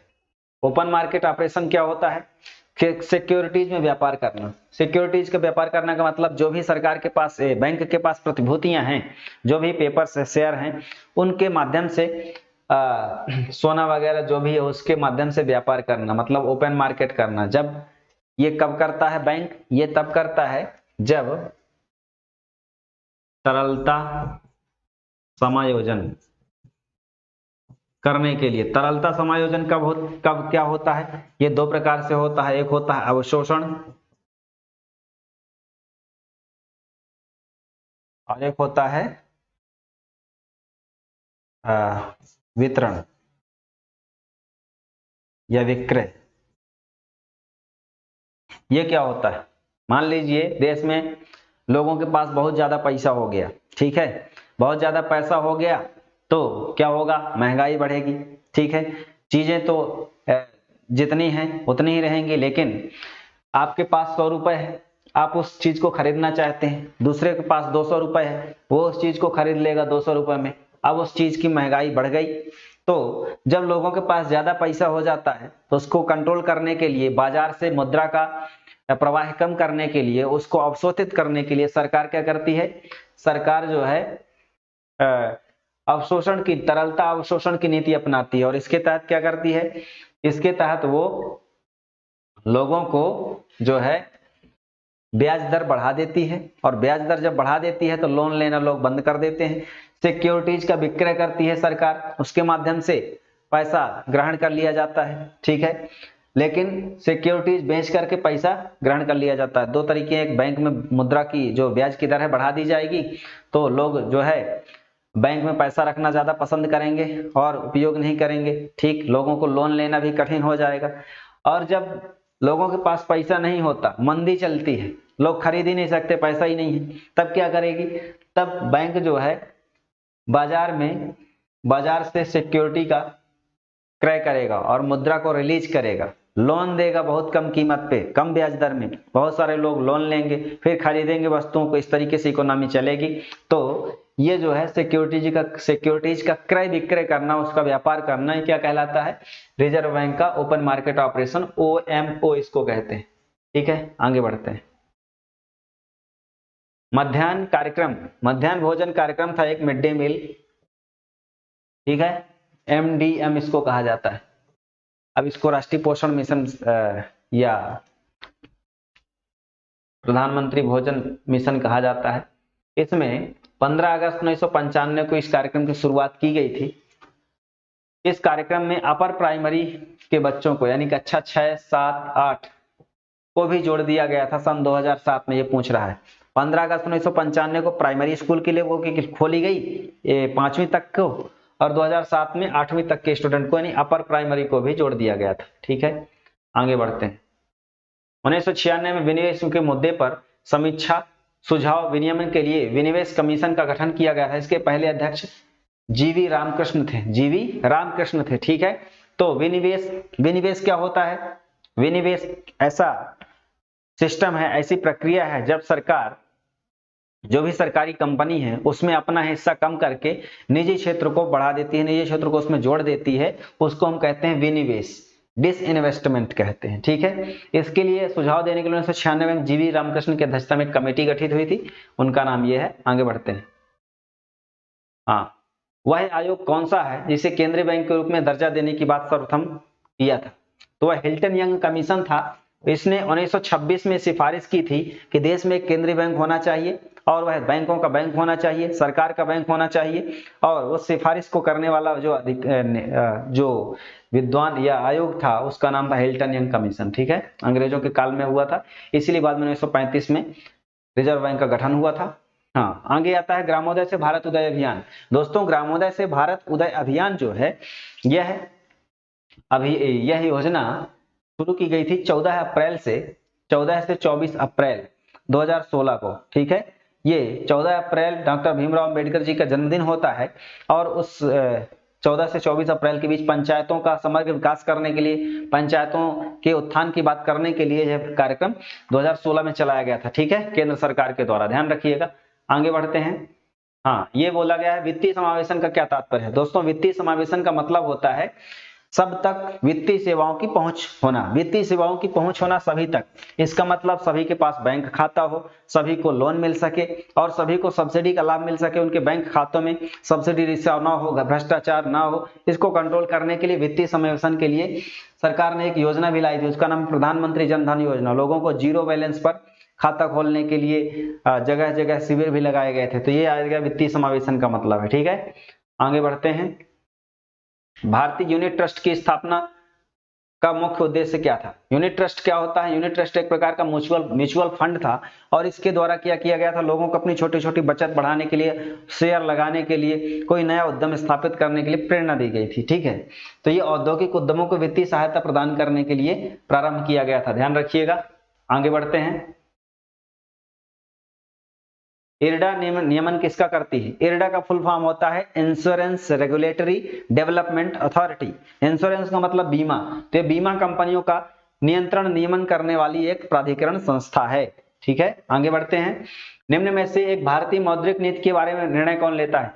तो भारत में जो मौद्रिक नीति है, ठीक है, देश में महंगाई आ गई और मुद्रास्फीति, अवस्फीति, जो मुद्रा से संबंधित नीति है उनको लागू करना, मुद्रा के बारे में संकुचन, मुद्रा प्रसार, ये सब करना, ये सब काम है केवल रिजर्व बैंक का, केंद्र सरकार का काम नहीं है। केंद्र सरकार केवल वस्तुओं की सप्लाई बढ़ा सकती है, मुद्रा के बारे में उसका कोई नियंत्रण नहीं है।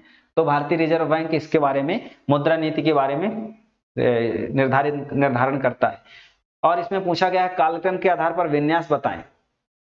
तो यहाँ कालक्रम के आधार हमें बताना है। पूछ रहा है 14 प्रमुख बैंकों का राष्ट्रीयकरण, ये कब हुआ था? ये हुआ था 14 जुलाई 1969 को। ठीक, एसबीआई का राष्ट्रीयकरण कब हुआ था? तो 1 जुलाई 1955 को। ठीक, आरबीआई का राष्ट्रीयकरण, तो आरबीआई का राष्ट्रीयकरण 1949 में हुआ, 1 जनवरी 1949 को। एलआईसी का राष्ट्रीयकरण कब हुआ? 1 सितंबर 1956 को। तो इसमें पूछ रहा है कालक्रम के अनुसार पहले कौन सा आ जाएगा? ये, ठीक है, सी नंबर 3 4 और 3 2 4 1, 3 2 4 1, ये वाला हो जाएगा पहला। ठीक है,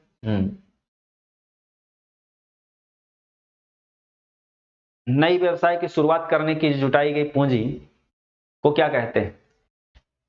वेंचर कैपिटल, जोखिम पूंजी, हमने पूर्व प्रश्न में चर्चा भी की थी। वेंचर कैपिटल कहते हैं, वेंचर कैपिटल का मतलब जोखिम पूंजी। पहली बार कोई पूंजी लगाओगे, क्या पता कितना लाभ मिलता है, क्या घाटा होता है, क्या लाभ मिलता है, तो इसके बारे में वो जोखिम बना रहता है, इसलिए उसको हम जोखिम पूंजी कहते हैं। D number.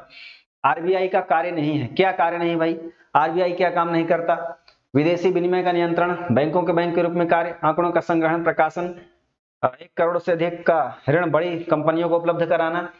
तो दोस्तों जो आरबीआई है, आरबीआई बैंक तो है, बैंकों का बैंक तो है, सरकार का बैंक तो है, केंद्रीय बैंक है, लेकिन वह किसी को लोन नहीं देता, कंपनियों को लोन नहीं देता। ठीक है, ध्यान रखिएगा, कंपनियों को लोन नहीं देता, ये बैंकों का बैंक है, बैंकों को लोन देता है। ठीक है, repo rate, reverse repo rate जानते हैं, किसी कंपनी को लोन नहीं देता, किसी व्यक्ति को लोन नहीं देता। प्रश्न पूछा जाएगा कौन सा ऐसा खाता जिसमें, कौन सा ऐसा बैंक है जिसमें कोई व्यक्ति खाता नहीं खुलवा सकता? तो रिजर्व बैंक है वो। ठीक है, इसका ये तीनों कार्य है, चौथा नहीं है। आगे बढ़ते हैं। निम्नलिखित में से कौन सा बैंक राष्ट्रीयकृत बैंक की सूची में शामिल नहीं है? दोस्तों इसका सही आंसर हो जाएगा स्टेट बैंक ऑफ इंडिया। क्यों?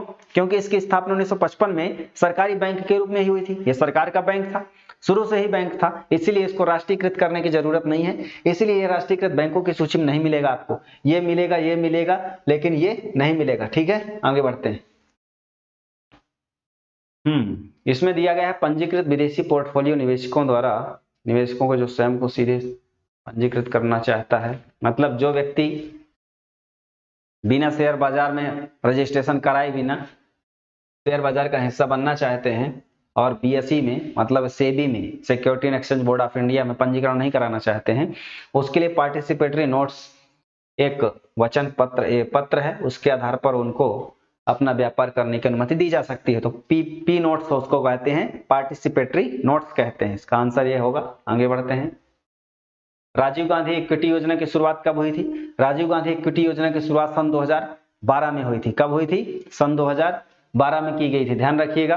और यह निवेशकों के लिए, जो निवेशक हैं घरेलू बाजार में यानी देश में इन्वेस्टमेंट करना चाहते हैं, उनके लिए जो बचत है यानी सेविंग करने के लिए एक प्रकार की स्कीम थी, सन 2012 में चालू की गई थी, ध्यान रखिएगा। राजकोषीय घाटा क्या होता है? राजकोषीय घाटा बजटीय घाटे का योग और सरकार का बाजार ऋण और दायित्व, ये डी नंबर इसका हो जाएगा, ठीक है, राजकोषीय घाटा डी नंबर हो जाएगा। आगे बढ़ते हैं। करों के संबंध में गलत कथन का चयन करें, तो इसमें केंद्रीय बिक्री कर राज्य सरकार द्वारा वसूली होता है, सही है। व्यक्तिगत आयकर केंद्र सरकार द्वारा प्रत्यक्ष कर है, सही है। स्टाम्प और पंजीयन शुल्क ये जो है सरकार का प्रत्यक्ष कर है, ये गलत है क्योंकि ये अप्रत्यक्ष कर है। क्या है ये? अप्रत्यक्ष कर, तो ये गलत हो जाएगा, बाकी सब सही है। आगे बढ़ते हैं। वस्तु और सेवा कर के कौन सा शामिल नहीं किया जाता है? तो दोस्तों वस्तु और सेवा कर क्या है? GST, goods and services tax, ठीक है, 2017 में लागू किया जुलाई में। तो इसमें क्या शामिल नहीं किया जाता? उत्पादन शुल्क यानी एक्साइज ड्यूटी शामिल की जाती है। सीमा शुल्क कस्टम ड्यूटी नहीं शामिल की जाती। मूल्यवर्धित कर वीएटी वैल्यू एडेड टैक्स शामिल किया जाता है। सर्विस टैक्स शामिल किया जाता है। इसका आंसर है कस्टम ड्यूटी, सीमा शुल्क नहीं, ठीक है। आगे बढ़ते हैं। जनवरी 2004 में राष्ट्रीय किसान आयोग का गठन किया गया था, इसके अध्यक्ष थे सोमपाल, सी नंबर हो जाएगा इसका आंसर, सोमपाल। ये फैक्चुअल क्वेश्चन है, ठीक है। आगे बढ़ते हैं। भारत में विशेष आर्थिक क्षेत्र नीति घोषित की गई थी, कब घोषित की गई थी? तो ये घोषित की गई थी अप्रैल 2000 में, ठीक है। अप्रैल 2000 में क्यों घोषित की गई थी? देश में जो ऐसे इंडस्ट्रियल सेंटर हैं जहां विशेष आर्थिक गतिविधियां चल रही हैं, उनमें और बढ़ावा देने के लिए ये विशेष स्पेशल इकोनॉमिक जोन सेज नीति चालू की गई थी। स्पेशल इकोनॉमिक जोन भारत में मध्य प्रदेश की बात करें, पीथमपुर जो है भारत का डेट्राइट भी कहलाता है, ठीक है। यहाँ बहुत सारे ऑटोमोबाइल फैक्ट्री हैं, ठीक, बहुत सारी कंपनियों का हब है, स्टार्टअप्स, ठीक है। इसीलिए अप्रैल 2000 में ये सेज को लागू किया गया था कि और भी इकोनॉमिक गतिविधियों को बढ़ावा मिल सके। आगे बढ़ते हैं। भारत में विदेशी निवेश के संदर्भ में कौन सी प्रमुख विशेषता मानी जाती है? ठीक है, बताएं। प्रत्यक्ष विदेशी निवेश के तहत कौन सी विशेषता मानी जाती है?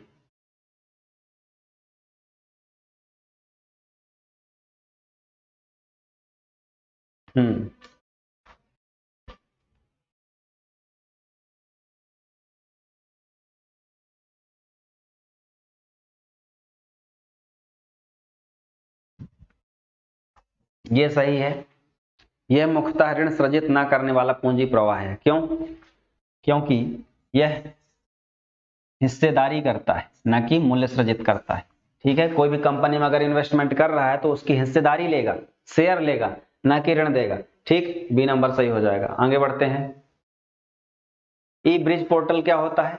ई ब्रिज पोर्टल जो है विपणन संबंधित पूछताछ के लिए एकल द्वार है, ठीक है। जो भी मार्केटिंग संबंधी गतिविधियां हैं उसके लिए आप एक क्लिक में यहां से जानकारी ले सकते हैं। ये ई ब्रिज पोर्टल लागू किया गया है। ईपीसीजी क्या है? ईपीसीजी जो है export promotion capital goods, export promotion capital goods, जो कैपिटल गुड्स हैं उनके लिए निर्यात को बढ़ावा देने के लिए लागू किया गया कार्यक्रम है।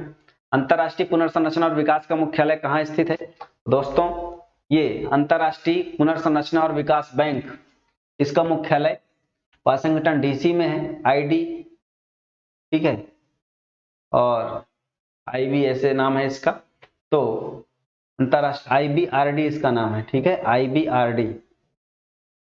आईबीआरडी वाशिंगटन डीसी में इसका मुख्यालय है। आगे बढ़ते हैं।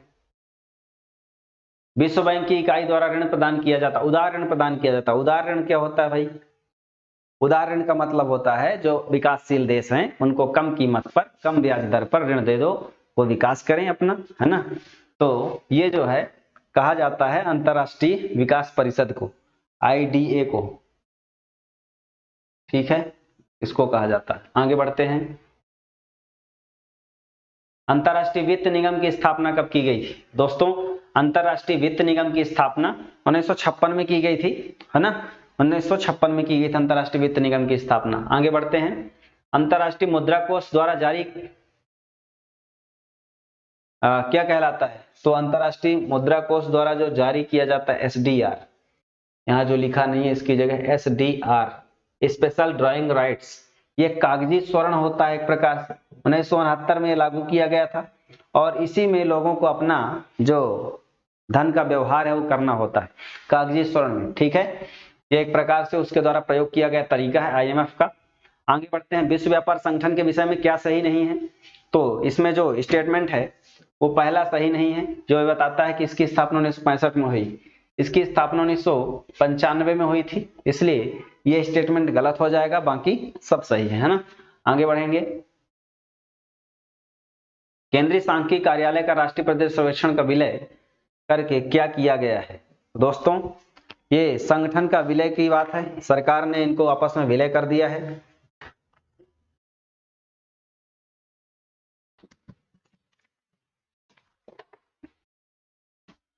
ये नाम है इसका national statistical commission office, NSO, ठीक है, नेशनल स्टैटिस्टिकल ऑफिस, राष्ट्रीय सांख्यिकी कार्यालय, ये एनएसएसओ और सीएसओ, इसको विलय करके एनएसओ बना दिया गया है, ये बात ध्यान रखेंगे। आगे बढ़ते हैं, हाँ, राष्ट्रीय सर्वप्रथम डिजिटल इकोनॉमी रिपोर्ट 2019 में किसके द्वारा जारी की गई थी। अंकटाड अंतरराष्ट्रीय संस्था है जिसके द्वारा 2019 में ये डिजिटल इकोनॉमी रिपोर्ट जारी की गई थी। हम देख रहे हैं विश्व बौद्धिक संपदा संगठन के मुख्यालय को पूछा है, और बहुत सारे ऐसे जो अंतरराष्ट्रीय संगठन है और राष्ट्रीय संगठन भी हैं, रिसर्च सेंटर भी हैं कई, तो उनके बारे में मुख्यालय पूछ सकता है, स्थापना वर्ष पूछ सकता है। तो हमें ये इस बात को ध्यान रखकर अपने प्रश्नों को तैयार रखना होगा कि एक ही विकल्प में, एक ही प्रश्न में हमें कई सारे उत्तरों को जो डेटा है वो मिल जाए, कई सारे प्रश्नों के उत्तर हमें मिल जाए। तो यहाँ सीधे हम जानते हैं कि संगठन का मुख्यालय पूछा गया है, मुख्यालय इसका होगा जिनेवा में। जिनेवा स्विट्जरलैंड की राजधानी है, और जिनेवा जो है कई सारे अंतरराष्ट्रीय संगठनों का मुख्यालय भी है। अब पूछा जाएगा कि ये यूरोप में जो स्विट्जरलैंड है इसको यहाँ ही मुख्यालय क्यों बनाया गया, क्योंकि यह प्राकृतिक रूप से ऐसा मनोरम स्थल है जहाँ विश्व के बहुत सारे विद्वान, विशेषज्ञ, नेता सब आकर बैठेंगे और वहां के पर्यटन को भी बढ़ावा मिलेगा। तो तत्कालीन समय में जो यूरोप के महान बुद्धिजीवी लोग थे, उन्होंने कई सारे अंतरराष्ट्रीय संगठनों के मुख्यालय के लिए यहाँ विचार किया था और बाकायदा किया भी गया, बहुत सारे संगठन है। तो बौद्धिक संपदा संगठन जो होता है, ये संगठन ऐसा काम करता है कि जैसे कोई कॉपीराइट है, ट्रेडमार्क है, ठीक है, पेटेंट है, ऐसे मामलों पर, यानी जो लोगों की अभिनव खोज है, लोगों के द्वारा किए गए शोध है, नवाचार है, कलाकारी है, उसको मान्यता प्रदान करने के लिए अंतरराष्ट्रीय स्तर पर ये नियामक संस्था है, और यह जो है उसके बारे में अंतरराष्ट्रीय स्तर पर विधान बनाता है, उसके बारे में क्रियान्वित करने का काम करता है, सभी राष्ट्रों के बीच एक सामंजस्य बनाने का काम करता है, ठीक है, ताकि किसी भी व्यक्ति द्वारा खोजी गई जो खोजें हैं उनको संरक्षण प्रदान किया जा सके, उनको लाभ प्रदान किया जा सके। और बाकी जो संगठन वाशिंगटन डीसी जो है अमेरिका में है और वहां की राजधानी है, न्यूयॉर्क वहां का प्रसिद्ध शहर है, पेरिस फ्रांस की राजधानी है, ठीक है। इसके बारे में बहुत सारे अंतरराष्ट्रीय संगठन भी यहाँ स्थित हैं, उनको हम आगे प्रश्नों में चर्चा करेंगे। अब यहाँ एक प्रश्न है, एशियाई विकास बैंक। एशियाई विकास बैंक क्या होता है। एशिया महाद्वीप के जो देश हैं उनके लिए आपस में डेवलपमेंट के लिए ऋण या वित्त संसाधन मुहैया कराने के लिए इस बैंक की परिकल्पना की गई थी, और इस बैंक की स्थापना 19 दिसंबर 1966 को की गई थी, 19 दिसंबर 1966 को, ठीक है। ये क्या काम करता है, ये एशिया के ऐसे राष्ट्रों को जो विकासशील राष्ट्र हैं उनके विकास के लिए ऋण प्रदान करता है, ठीक है। और यह जो संगठन है, यह जो बैंक है, यह संक्षेप में इसको एडीबी कहते हैं, एशियन डेवलपमेंट बैंक, और इसका मुख्यालय जो है मनीला में है। मनीला कहाँ है, मनीला फिलीपींस की राजधानी है, ठीक है। मनीला क्या है, मनीला फिलीपींस की राजधानी है, और ये जो है एशियाई देशों के विकास की बात करता है। आगे बात करते हैं नेक्स्ट, राष्ट्रीय कृषि बीमा योजना को कब लागू किया गया था। तो दोस्तों राष्ट्रीय कृषि बीमा योजना क्या है, क्योंकि भारतीय कृषि को मानसून का जुआ कहा जाता है, फसल बर्बाद हो जाती है अतिवृष्टि से, अनावृष्टि से, सूखा से, तो सरकार ने किसानों के संरक्षण के लिए, किसानों के उत्थान के लिए इस योजना को लागू किया कि आप जो भी फसल बो रहे हैं उसका बीमा करा दीजिए, यदि कोई प्राकृतिक आपदा आएगी तो बाकायदा आपको मुआवजा मिलेगा। और उस बीमा के अनुसार जो प्रीमियम जमा की जाएगी उसका एक नियत राशि बीमाधारी किसानों को प्रदान की जाएगी। यह योजना की संकल्पना 1999 में तत्कालीन प्रधानमंत्री श्री अटल बिहारी वाजपेयी की सरकार के समय की गई थी और वास्तव में ये किसानों की कल्याण की एक महत्वपूर्ण शुरुआत थी। और अब तो फसल बीमा जो है खरीफ फसलों और रबी फसलों दोनों के लिए किया जा रहा है और जो लोगों को केसीसी मिलता है, किसान क्रेडिट कार्ड, उसमें ये ऑटोमेटिक बीमा योजना का लाभ दिया जा रहा है। ठीक है, तो ये योजना की शुरुआत 1999 में हुई थी, ध्यान रखेंगे। आगे है, किस प्रकार के उद्योगों में लाइसेंस की जरूरत नहीं होती?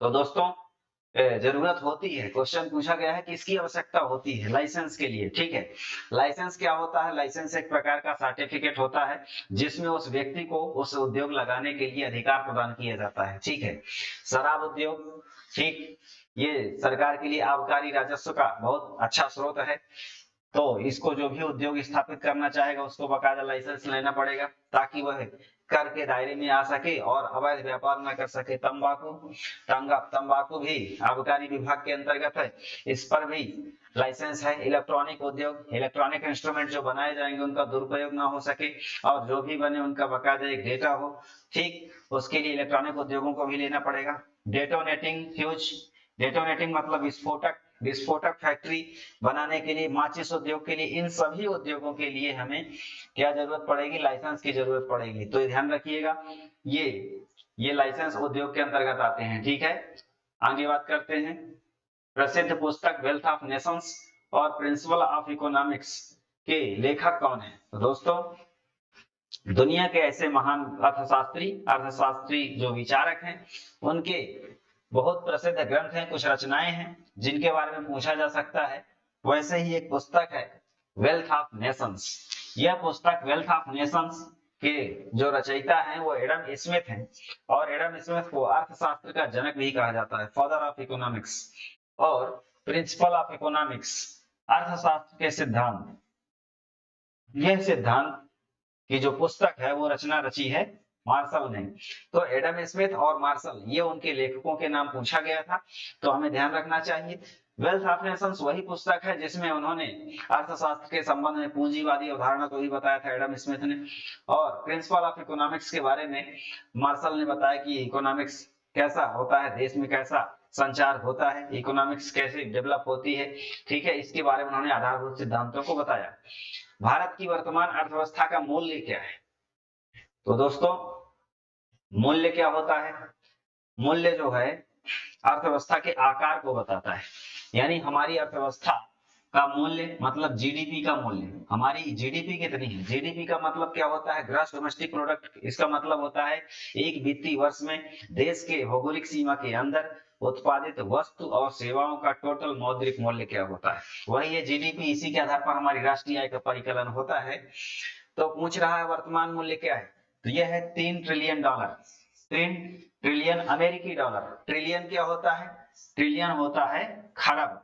ठीक है, एक खरब तो यानी 100 अरब, तो 300 अरब डॉलर होगी या 3 खरब होगी। इस इकोनॉमी का आकार, हमारी भारत की इकोनॉमी का आकार अभी कितना है? 3। और सरकार का लक्ष्य है कि हम 2024-25 तक इसको कितना कर लें? इसको कर लें 5 ट्रिलियन अमेरिकी डॉलर। ठीक है, ये डॉलर का निशान है। तो 5 ट्रिलियन अमेरिकी डॉलर करने का लक्ष्य है 2024-25 तक। ये प्रश्न कई बार पूछा भी गया है, पूछा भी जाएगा। $3 ट्रिलियन अभी इसका आकार है और इसको बढ़ाने का सरकार का लक्ष्य है, जिसमें हर राष्ट्र, हर राज्य अपनी अपनी भूमिका से इस इकोनॉमी को इतना करने का कोशिश कर रहा है। ठीक है, आगे बढ़ते हैं। किसान रेल सेवा कब प्रारंभ की गई? दोस्तों, वर्तमान में जो सरकार है, सबका साथ सबका विकास के मूल मंत्र से चलने वाली सरकार ने किसानों के लिए जो सब्जियां हैं उनको, उनकी खपत को एक प्रकार से ट्रांजैक्शन के द्वारा या डिलीवरी सिस्टम के द्वारा इनको एक स्थान से दूसरे स्थान तक पहुंचाने के लिए किसान रेल सेवा की शुरुआत करी। यह वास्तव में एक प्रकार से जो डिलीवरी सिस्टम है सब्जियों का, यहाँ से पॉकेट एक स्थान से भेजा जाएगा और तत्संबंधी स्थान में जो डीलर होगा वो उसको रिसीव करेगा। तो 7 अगस्त 2021 को इस ट्रेन की शुरुआत की गई थी, सबसे पहले महाराष्ट्र और बिहार के बीच। ठीक है, जो दानापुर बिहार है, वहां से महाराष्ट्र के बीच इसकी शुरुआत 7 अगस्त 2021 को प्रारंभ की गई थी। और देश के अन्य शहरों में भी इस तरह की रेल सेवा प्रारंभ करने की सरकार की योजना है। ठीक, तो ध्यान रखेंगे ये योजना किसानों के लिए समर्पित की गई। आगे बढ़ते हैं, अभिनव भारत एट 75 कार्यनीति। ये जो 75 कार्यनीति है, ये हमारे देश की जो संगठन है नीति आयोग, नीति आयोग का फुल फॉर्म होता है national institution for transforming India, राष्ट्रीय भारत परिवर्तन संस्थान। योजना आयोग के स्थान पर स्थापित ऐसा निकाय है जो देश में विकास की बात करता है, विभिन्न राज्यों के बीच विकास के एजेंडे की बात करता है। तो इसने 75 फार्मूले के तहत कार्यनीति निर्धारित की है। इसका मतलब ये है कि हमारा भारत जब अपना आजादी का 75वां साल मना रहा है, इस 75वें साल के बाद क्या रोड मैप होना चाहिए, क्या विजन होना चाहिए, इसके लिए इसने एजेंडा और सूत्र तैयार किया है, जिसमें सुशासन की बात की गई है, डेवलपमेंट की बात की गई है, बहुत सारे इसमें सुधार की बात निहित है। ठीक है, आगे बढ़ते हैं। अनवरत योजना, कुछ योजनाएं दी गई हैं और उनका वर्ष मिलान करना है कि इस योजना का संबंध किस वर्ष से रहा है। अनवरत योजना का मतलब होता है रोलिंग प्लान, एक ऐसी योजना जो लगातार चलती रहे, इसका कोई निश्चित समय ना हो। तो यह योजना 1978 से 1980 के बीच चलाई गई थी। तत्कालीन जनता पार्टी की सरकार जब आपातकाल के बाद गठित हुई थी, मोरारजी जी देसाई की सरकार गठित हुई थी, तो उस समय यह लगातार रोलिंग प्लान की अवधारणा लाई गई थी। हालांकि 1980 में सरकार का जो कार्यकाल है समाप्त हो गया, चुनाव हुआ, इंदिरा गांधी जी की सरकार बन गई, तो 2 साल ही ये चली थी योजना, अनवरत योजना। इसको रोलिंग प्लान कहा गया, ध्यान रखिएगा। योजना अवकाश, योजना अवकाश भी हुआ है हमारी इकोनॉमिक्स के क्षेत्र में। योजना अवकाश ऐसे समय को कहा जाता है जब कोई योजना संचालित नहीं थी। वह योजना अवकाश 1966 से 69 के बीच चला था। अब इसका रीजन क्या था? उस समय रीजन ये था कि 1965 में भारत पाक युद्ध हुआ था। ऐसी परिस्थिति में कोई नई योजना चलाना आवश्यक नहीं था, क्योंकि जो संसाधन है, जो धन है, वो युद्ध सामग्री को खरीदने में व्यस्त हो गया था। इसके अलावा इस समय 1966 में भीषण अकाल भी पड़ा था। ऐसी स्थिति में कोई प्लानिंग बनाना जरूरी नहीं था और उस समय जो भी संसाधन वो देश की आवश्यकता को पूरा करने के लिए लगा दिया गया था। तो पहला योजना अवकाश ये है। महालनोबिस प्लान, महालनोबिस प्लान जो है ये 1956 से 61 के बीच है। इसको हम कहते हैं दूसरी पंचवर्षीय योजना, दूसरी पंचवर्षीय योजना। महालनोबिस कौन थे? प्रशांत चंद्र महालनोबिस एक महान अर्थशास्त्री, सांख्यिकीविद रहे और इनके नाम पर, इनके मॉडल पर दूसरी पंचवर्षीय योजना का आधार बना। दूसरी पंचवर्षीय योजना का कार्यकाल था 56 से 61 के बीच। फिर डीपी धर प्लान, डीपी धर भी एक महान अर्थशास्त्री रहे। इनके सूत्र पर आधारित जो पंचवर्षीय योजना थी 1974 से 78, यह जो है पंचवर्षीय योजना इनके मॉडल पर आधारित थी, डीपी धर मॉडल पर आधारित थी। ध्यान रखेंगे तो सीधा इसका मिलान हो जाएगा, पहले का तीसरा और योजना अवकाश ये, यानी ए नंबर इसका सही आंसर है। आगे बढ़ते हैं। स्वामित्व योजना कब शुरू की गई? तो दोस्तों स्वामित्व योजना की शुरुआत जो है पंचायती राज दिवस पर की गई और यह पंचायती राज दिवस 24 अप्रैल 2021, इस दिन यह स्वामित्व योजना की शुरुआत की गई। स्वामित्व योजना क्या है? स्वामित्व योजना का मतलब है कि हमें स्वामित्व मिल जाए, हमें हमारे घर का, हमें हमारी जमीन का स्वामित्व मिले, यानी मालिकाना हक मिले। ऐसा करने के लिए भारत सरकार ने इस योजना का शुभारंभ किया था। जैसे पीएम आवास योजना सरकार बना रही है, आपके घर सरकारी जमीन में बनो है या प्राइवेट जमीन में बने हो, आपकी जमीन में, लेकिन उस घर का मालिकाना हक किसका है, इसके लिए बाकायदा सर्टिफिकेट के तहत कार्ड प्रदान किया जाएगा इस स्वामित्व योजना के तहत। तो उसके द्वारा जो भी व्यक्ति का आवास बना है उसको बाकायदा मालिकाना हक दिया गया इस योजना के तहत। यह योजना 24 अप्रैल 2021 को प्रारंभ की गई। पंचायती राज दिवस इस दिन को क्यों कहा जाता है? क्योंकि 24 अप्रैल सन 1993 को 73वां संविधान संशोधन लागू हुआ था, जो पंचायती राज को संवैधानिक दर्जा देने की बात करता है। आगे बात करते हैं नेक्स्ट प्रश्न में। हाँ, भारत में अंगूर प्रसंस्करण बोर्ड का गठन या मुख्यालय कहाँ है? तो दोस्तों अंगूर क्या है? अंगूर एक फल है और इस फल का प्रसंस्करण करके इसके बहुत सारे प्रोडक्ट बनाए जाएंगे और इस प्रसंस्करण के द्वारा कौन कौन से प्रोडक्ट बन सकते हैं, इसके लिए किसानों को सशक्त और समृद्ध करने के लिए एक जो संगठन बना वो पुणे में बना है, और पुणे कहाँ है, महाराष्ट्र में। तो इसका मुख्यालय कहाँ है, पुणे में है। ठीक है, आगे बढ़ते हैं। फर्म के ब्याज व्यक्ति अनुपात का तात्पर्य क्या है। तो ये जो शब्दावली है इसमें बताया गया है, फर्म मतलब कोई कंपनी है, उसमें ब्याज और ब्याज व्यक्ति के अनुपात का मतलब क्या होता है। तो इसका मतलब है, पहला देखते हैं, बैंक द्वारा उस फर्म के केवल वर्तमान जोखिम का मूल्यांकन करना, ये केवल उसका नहीं है। दूसरा, बैंक द्वारा उस फर्म के केवल आने वाले जोखिम का मूल्यांकन करना, ये भी गलत है। बैंक द्वारा उसके पुराने जोखिम का मूल्यांकन करना, ये भी गलत है। बैंक द्वारा उस फर्म के वर्तमान और आने वाले जोखिम का मूल्यांकन करना, ये सही है। यानी वर्तमान का और भविष्य का दोनों का लेखा जोखा होना चाहिए। तो ये ब्याज और व्यक्ति अनुपात को स्पष्ट करेगा। ठीक है, आगे बढ़ते हैं। भारत का वर्तमान दिसंबर में मुद्रा भंडार कितना है। तो जैसा कि बजट पेश किया जा चुका है, इकोनॉमिक सर्वे भी पेश किया जा चुका है, पूछा जाता है विदेशी मुद्रा भंडार। किसी भी देश में विदेशी मुद्रा भंडार ज्यादा होना ये बताता है कि वहां का भुगतान संतुलन अच्छा है, व्यापार अच्छा होगा। ठीक है, तो ये जो मुद्रा भंडार है अभी दिसंबर 2022 की स्थिति में 562 अमेरिकी डॉलर है। हालांकि अक्टूबर में 645 के आसपास था। तो ये जो घटना बढ़ना चल रहा है, ये हमारे भुगतान संतुलन को भी प्रभावित करता है। तो इसको हम ध्यान रखेंगे। आगे आता है, प्रधानमंत्री गति शक्ति प्लान के तहत कितने मंत्रालय को शामिल किया गया है। ये बहुत इंपॉर्टेंट है, चर्चा में कई बार रहा है यह योजना। तो गति शक्ति का मतलब होता है कि जो भी विकास हो रहा है उसमें क्या प्रोग्रेस हो रही है। जैसे सड़क है, सड़क के अलावा रेल है, इसके अलावा बंदरगाह यानी पोर्ट है। इनमें ये जो है विकास से संबंधित है, विकास की गति को बताते हैं। तो इनमें जो 16 मंत्रालय हैं ये समाहित हैं और इसके माध्यम से हर तरह के इंफ्रास्ट्रक्चर को डेवलपमेंट करने की बात कही गई है। इसी को प्रधानमंत्री जी ने प्रधानमंत्री गति शक्ति प्लान कहा है। ठीक है, आगे बढ़ते हैं। सनराइज उद्योग से क्या असर है। तो दोस्तों, सनराइज का मतलब होता है हिंदी सूर्य का उदय होना। ठीक है, तो सनराइज इंडस्ट्री क्या होती है, ऐसी इंडस्ट्री जो तकनीक पर आधारित उभरते उद्योग है। जैसे वर्तमान में डिजाइनिंग है, ठीक है, और जो टेक्नोलॉजी के आधार पर जो सॉफ्टवेयर इंडस्ट्री है, उसके अलावा जो भी टेक्नोलॉजी पर आधारित कंप्यूटर आधारित उद्योग हैं, कंप्यूटर पर जो भी काम किए जा रहे हैं, कंप्यूटर गेम्स हैं, इस पर आधारित जो भी नए उद्योग उभर रहे हैं उनको हम कहते हैं सनराइज इंडस्ट्री, है ना। आगे बात करते हैं, पर्वतमाला योजना क्या है। पर्वतमाला योजना का मतलब है कि पर्वतीय क्षेत्रों में अच्छी सड़कों का विकास करना, पर्यावरण के अनुकूल सड़कों का विकास करना, ताकि वहां सेनाओं के और जो स्थानीय लोग हैं उनके आने जाने में आसानी हो सके।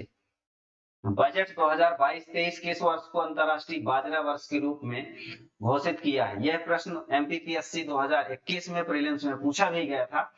तो 2023 को मिलेट वर्ष के रूप में घोषित किया गया है। मिलेट का मतलब होता है बाजरा, और भारत इसका पहले बहुत बड़ा उत्पादक रहा है। बाद में हरित क्रांति आने के बाद गेहूं और चावल के उत्पादन में वृद्धि हुई, और ऐसे जो पुराने अनाज थे जिनको मोटा अनाज कहा जाता है, इनका उत्पादन कम हो गया। अब भारत सरकार इसको बढ़ावा देने के लिए प्रयास कर रही है। क्यों कर रही है, क्योंकि ये अच्छे कार्बोहाइड्रेट के अच्छे स्रोत होते हैं। ठीक है, और इससे जो है जो स्थानीय किसान उत्पादक है उनको लाभ मिल सकता है। ठीक है, हाँ, आगे बढ़ते हैं। कृषि उन्नत योजना में 10 योजना को शामिल किया जा रहा है। इनमें से कौन सी योजना इसमें शामिल नहीं है। तो दोस्तों, इसमें जो योजना शामिल है उसकी बात करते हैं। बांस मिशन शामिल है, खाद्य सुरक्षा मिशन शामिल है, बागवानी का राष्ट्रीय मिशन शामिल है, फसल बीमा योजना शामिल नहीं है। ठीक है, ध्यान रखिएगा। आगे बढ़ते हैं। सॉवरेन ग्रीन बॉन्ड, संप्रभु हरित बॉन्ड किसके द्वारा जारी किया जाता है। तो यह बॉन्ड जो है भारत सरकार द्वारा जारी किया जाता है। पहले प्राइवेट सरकारी कंपनियों द्वारा भी जारी किया जाता था, लेकिन भारत सरकार द्वारा इस बॉन्ड को जारी किया गया है, जिसमें इस बात को भी कहा गया है कि आप कोई भी विकास कार्य कर रहे हैं तो उसमें यह भी ध्यान रखना है कि सस्टेनेबल डेवलपमेंट हो, मतलब पर्यावरण को कम से कम नुकसान हो, ऐसा हम योजना और आगे फर्म को स्थापित करेंगे। आगे आता है, जानबूझकर मुद्रा और साख की मात्रा वृद्धि, वस्तु मूल्य में वृद्धि करने का प्रयास क्या कहलाता है। तो दोस्तों, ये मुद्रा संस्फीति कहलाता है। जब जानबूझकर मुद्रा और साख की मात्रा में वृद्धि की जाती है, वस्तु मूल्यों में वृद्धि की जाती है। मतलब हमारी मुद्रा जो है यानी करेंसी जो है उसकी मात्रा बाजार में कम हो गई है तो उसको बढ़ा दी। ठीक है, बढ़ा दें, और जब वो बढ़ा देंगे तो जाहिर सी बात है कि वस्तुओं की कीमत बढ़ जाएंगी, लोगों के पास ज्यादा पैसा आ जाएगा। तो आपके पास 100 रुपए है, बगल वाले के पास 110 रुपए है, वही चीज खरीदना चाहता है, तो जो ज्यादा पैसा लिया है वो उस चीज को खरीदना चाहेगा, आपके पास कम है तो आप अपना कदम पीछे हटाएंगे। तो इस तरीके से महंगाई बढ़ती है, इसको हम मुद्रा संस्फीति कहते हैं। ठीक है, आगे बढ़ते हैं। जो साख की वृद्धि और ये करना, इस प्रक्रिया को संस्फीति कहते हैं। और अगर महंगाई बढ़ती है, महंगाई वाली अवस्था को मुद्रा स्फीति कहते हैं। ठीक है, आगे बढ़ते हैं। मिशन वात्सल्य किस मंत्रालय के तहत संचालित होगा? तो मिशन वात्सल्य, वात्सल्य से संबंधित है, माँ का प्रेम। ठीक है, सीधे महिला बाल विकास मंत्रालय इससे संबंधित है, ध्यान रखिएगा। आगे बढ़ते हैं। अंतरराष्ट्रीय मुद्रा कोष की स्थापना किस दिनांक को की गई थी? अंतरराष्ट्रीय मुद्रा कोष, इंटरनेशनल मॉनेटरी फंड, अंतरराष्ट्रीय स्तर मुद्रा सहयोग को बढ़ावा देना, अंतरराष्ट्रीय स्तर मौद्रिक सहयोग के माध्यम से लोगों के भुगतान संतुलन को भी ठीक करना और व्यापार को बढ़ावा देना। ये अंतरराष्ट्रीय मुद्रा कोष की स्थापना 27 दिसंबर 1945 को की गई थी। और इसका मुख्यालय कहाँ है? वाशिंगटन डीसी में है। वाशिंगटन डीसी कहाँ है? यूएसए की राजधानी है। आगे बढ़ते हैं। भारत सरकार के राजस्व व्यय का आरोही क्रम बताइए। तो अभी जो है आरोही क्रम, आरोही क्रम का मतलब क्या होता है? बढ़ते क्रम। इसमें केंद्र प्रायोजित योजना, ब्याज अदायगी, रक्षा व्यय, केंद्र क्षेत्र की योजनाएं, करों के राज्य का हिस्सा, ब्याज की अदायगी। तो इस तरीके से इसका सही आंसर क्या हो जाएगा? इसका सही आंसर हो जाएगा ये सी नंबर, केंद्रीय क्षेत्र की योजनाएं, करों में राज्यों का हिस्सा और ब्याज की अदायगी। तो दोस्तों, जो राजस्व व्यय होता है, या बजट अभी जो देखेंगे 2022-23-24 का, उसमें सबसे ज्यादा ब्याज अदायगी, इसमें 34% खर्च होता है। कितना व्यय होता है? 34%। सरकार की टोटल जीडीपी का 34% ब्याज अदायगी में, जो लोन वगैरह लिया जाता है उसके भुगतान में चूक जाता है। ठीक है, तो इस तरीके से ये सबसे ज्यादा व्यय होता है। उससे कम होता है राज्यों का हिस्सा करों में, और उससे कम होता है केंद्रीय क्षेत्रों की योजना में। और भी बहुत सारी मदें हैं और आप उनको देखेंगे विस्तार से। फिलहाल ये आरोही क्रम में देखेंगे, सबसे ज्यादा इसका है, उसके बाद कम इसका, इसके बाद कम इसका, यानी इसको आरोही क्रम, बढ़ते क्रम में करेंगे। ये कम, उससे ज्यादा ये, सबसे ज्यादा ये। ठीक है, आगे बढ़ते हैं। आर्थिक सर्वेक्षण 22-23 के अनुसार, संशोधित अनुमान के अनुसार राजकोषीय घाटा कितना रहा है? तो यह जो अनुमान बताया जा रहा है, इसमें संशोधित घाटा जो है 6.4%, जीडीपी का 6.4% रहा है। राजकोषीय घाटा क्या होता है? फिस्कल डेफिसिट क्या होता है? दोस्तों, इकोनॉमिक्स में राजकोषीय घाटे का मतलब होता है सरकार का जो टोटल इनकम है और जो टोटल व्यय है, यानी टोटल इनकम, टोटल एक्सपेंडिचर। तो एक्सपेंडिचर ज्यादा हो और इनकम कम हो, तब क्या होगा? राजकोषीय घाटा होगा। तो टोटल एक्सपेंडिचर में हम टोटल क्या कर देंगे? घटा देंगे उसको। ठीक है, आय को। तो ये 6.4% रहा है। आगे बात करते हैं। डिजिटल मुद्रा का संचालन किसके द्वारा किया जाएगा? दोस्तों, अभी रिजर्व बैंक ने डिजिटल करेंसी को लॉन्च किया है। ठीक है, नेशनल डिजिटल करेंसी रूपी, डिजिटल रुपया को लॉन्च किया है आरबीआई ने। तो आरबीआई जो है मुद्रा का निर्गमन भी करता है, तो मुद्रा के बारे में इसके अधिकार है, ध्यान रखिएगा। आरबीआई, ठीक, सेंट्रल बैंक डिजिटल करेंसी को लॉन्च किया है। आगे बात करते हैं। कौन उपाय भारत सरकार की राजस्व प्राप्तियों को बढ़ाने में मदद कर सकता है? तो राजस्व प्राप्ति को बढ़ाने में क्या मदद कर सकता है? सब्सिडी की मात्रा में वृद्धि, सरकारी कर्मचारियों के वेतन में वृद्धि, केंद्रीय विभागों द्वारा माल की खरीद, टैक्स रिटर्न भरते समय कारपोरेट द्वारा दावा की गई कटौती को कम करना। ये बिल्कुल सही है, क्योंकि टैक्स रिटर्न भरते समय कारपोरेट द्वारा दावा की गई कटौती को कम करना, तो इसमें अगर थोड़ा कटौती कर दी जाती है तो वो लोग ज्यादा रिटर्न देंगे, ज्यादा टैक्स देंगे, ज्यादा रिटर्न जमा करेंगे। तो इस तरीके से सरकार की प्राप्ति बढ़ सकती है। तो इसका आंसर डी नंबर हो जाएगा। आगे बढ़ते हैं। हाँ, सरकार को भारतीय पूंजीगत क्षेत्र में प्रतिस्पर्धा बढ़ाने की योजना को किस मंत्रालय के अंतर्गत सूचित किया गया है? तो पूंजीगत वस्तु क्षेत्र में प्रतिस्पर्धा बढ़ाने की योजना किस मंत्रालय के तहत की गई है? तो ये भारी उद्योग मंत्रालय के अधीन की गई है, ध्यान रखिएगा, भारी उद्यम मंत्रालय के अधीन की गई है। ठीक है, ठीक, आगे बढ़ते हैं। भारत में चालू खाते घाटों को कम किया जा सकता है, कब कम किया जा सकता है? घरेलू मुद्रा को बढ़ाकर, निर्यात सब्सिडी को बढ़ाकर, मानकों को कड़ा करके, उपरोक्त सभी। दोस्तों, चालू खाता घाटा जो है निर्यात सब्सिडी को बढ़ाकर किया जा सकता है। क्यों? क्योंकि इससे निर्यात को बढ़ावा मिलेगा और इससे हमारा विदेशी मुद्रा भंडार बढ़ेगा और चालू खाता घाटा कम हो जाएगा, क्योंकि हमारा बैलेंस ऑफ पेमेंट सही हो जाएगा, अनुकूल हो जाएगा, राइट। तो इसका आंसर ये हो जाएगा। आगे बढ़ते हैं। कौन सी क्रिया व्यापार में संरक्षणवाद के उदय का वर्णन नहीं करती है? तो दोस्तों इसमें जो है आयात शुल्क में वृद्धि, निर्यात सब्सिडी में वृद्धि, आयात कोटा में वृद्धि, कौन सी क्रिया व्यापार में संरक्षणवाद के वर्णन नहीं करती है? ठीक है, तो इसमें आंसर हो जाएगा आयात शुल्क में वृद्धि, ये वर्णन नहीं करती है। आगे बढ़ते हैं। बजट 2022-23 में अगले 3 साल के अंदर कितनी वंदे भारत ट्रेनों का लॉन्च करने की बात कही गई है? तो दोस्तों वंदे भारत ट्रेन क्या होती है? भारत की सेमी हाई स्पीड ट्रेन है और यह जो है सबसे पहले वाराणसी से दिल्ली के बीच चलाई गई थी 2019 में। अभी सरकार ने कहा है कि इसको हम 400 वंदे ट्रेन चलाएंगे, वंदे भारत ट्रेन, और ये भारत में बिना इंजन की चलने वाली ट्रेन है। इसका पुराना नाम था ट्रेन 18, ठीक है। तो 400 का लक्ष्य है 3 साल के अंदर। आगे बढ़ते हैं।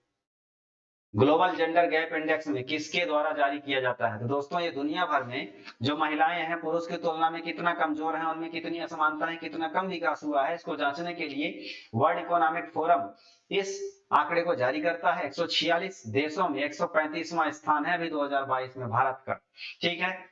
आगे बढ़ते हैं। देश का पहला ग्राफीन नवाचार केंद्र कहां पर स्थापित किया गया है?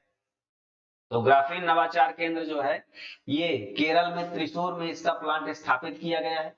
ठीक, ग्राफीन एक प्रकार का कोयले का प्रारूप है जिसका उपयोग विभिन्न प्रकार के सर्किट उपकरण बनाने में किया जाता है, क्योंकि जंग रोधी क्लॉटिंग होती है इसमें, ठीक है। आगे बढ़ते हैं। अर्थव्यवस्था में बजट 2022-23 के अनुसार विकास के लिए कितने वर्षों का ब्लूप्रिंट दिया गया है? तो 2022 वर्ष जो है भारत की स्वतंत्रता का 75वां वर्ष था और इसमें अगले 25 साल तक के लिए ब्लूप्रिंट दिया गया है। क्यों दिया गया है? क्योंकि 2022 से लेकर 2047 तक, ये जो है 1947 से लेकर 2047 तक 100 वर्ष हो जाएंगे भारत के। तो ये जो 25 वर्ष है इसको अभी जो 2023 का बजट भी जारी किया गया उसको अमृतकाल दिया गया है नाम, अमृतकाल। इस अमृतकाल के अंतर्गत ये 25 साल हमारे देश के लिए बहुत इंपॉर्टेंट है, जिसमें देश हमारा अल्प विकसित देश से या विकासशील देश से विकसित देश की श्रेणी में आ जाएगा, दुनिया की पहली अर्थव्यवस्था भी बन सकता है।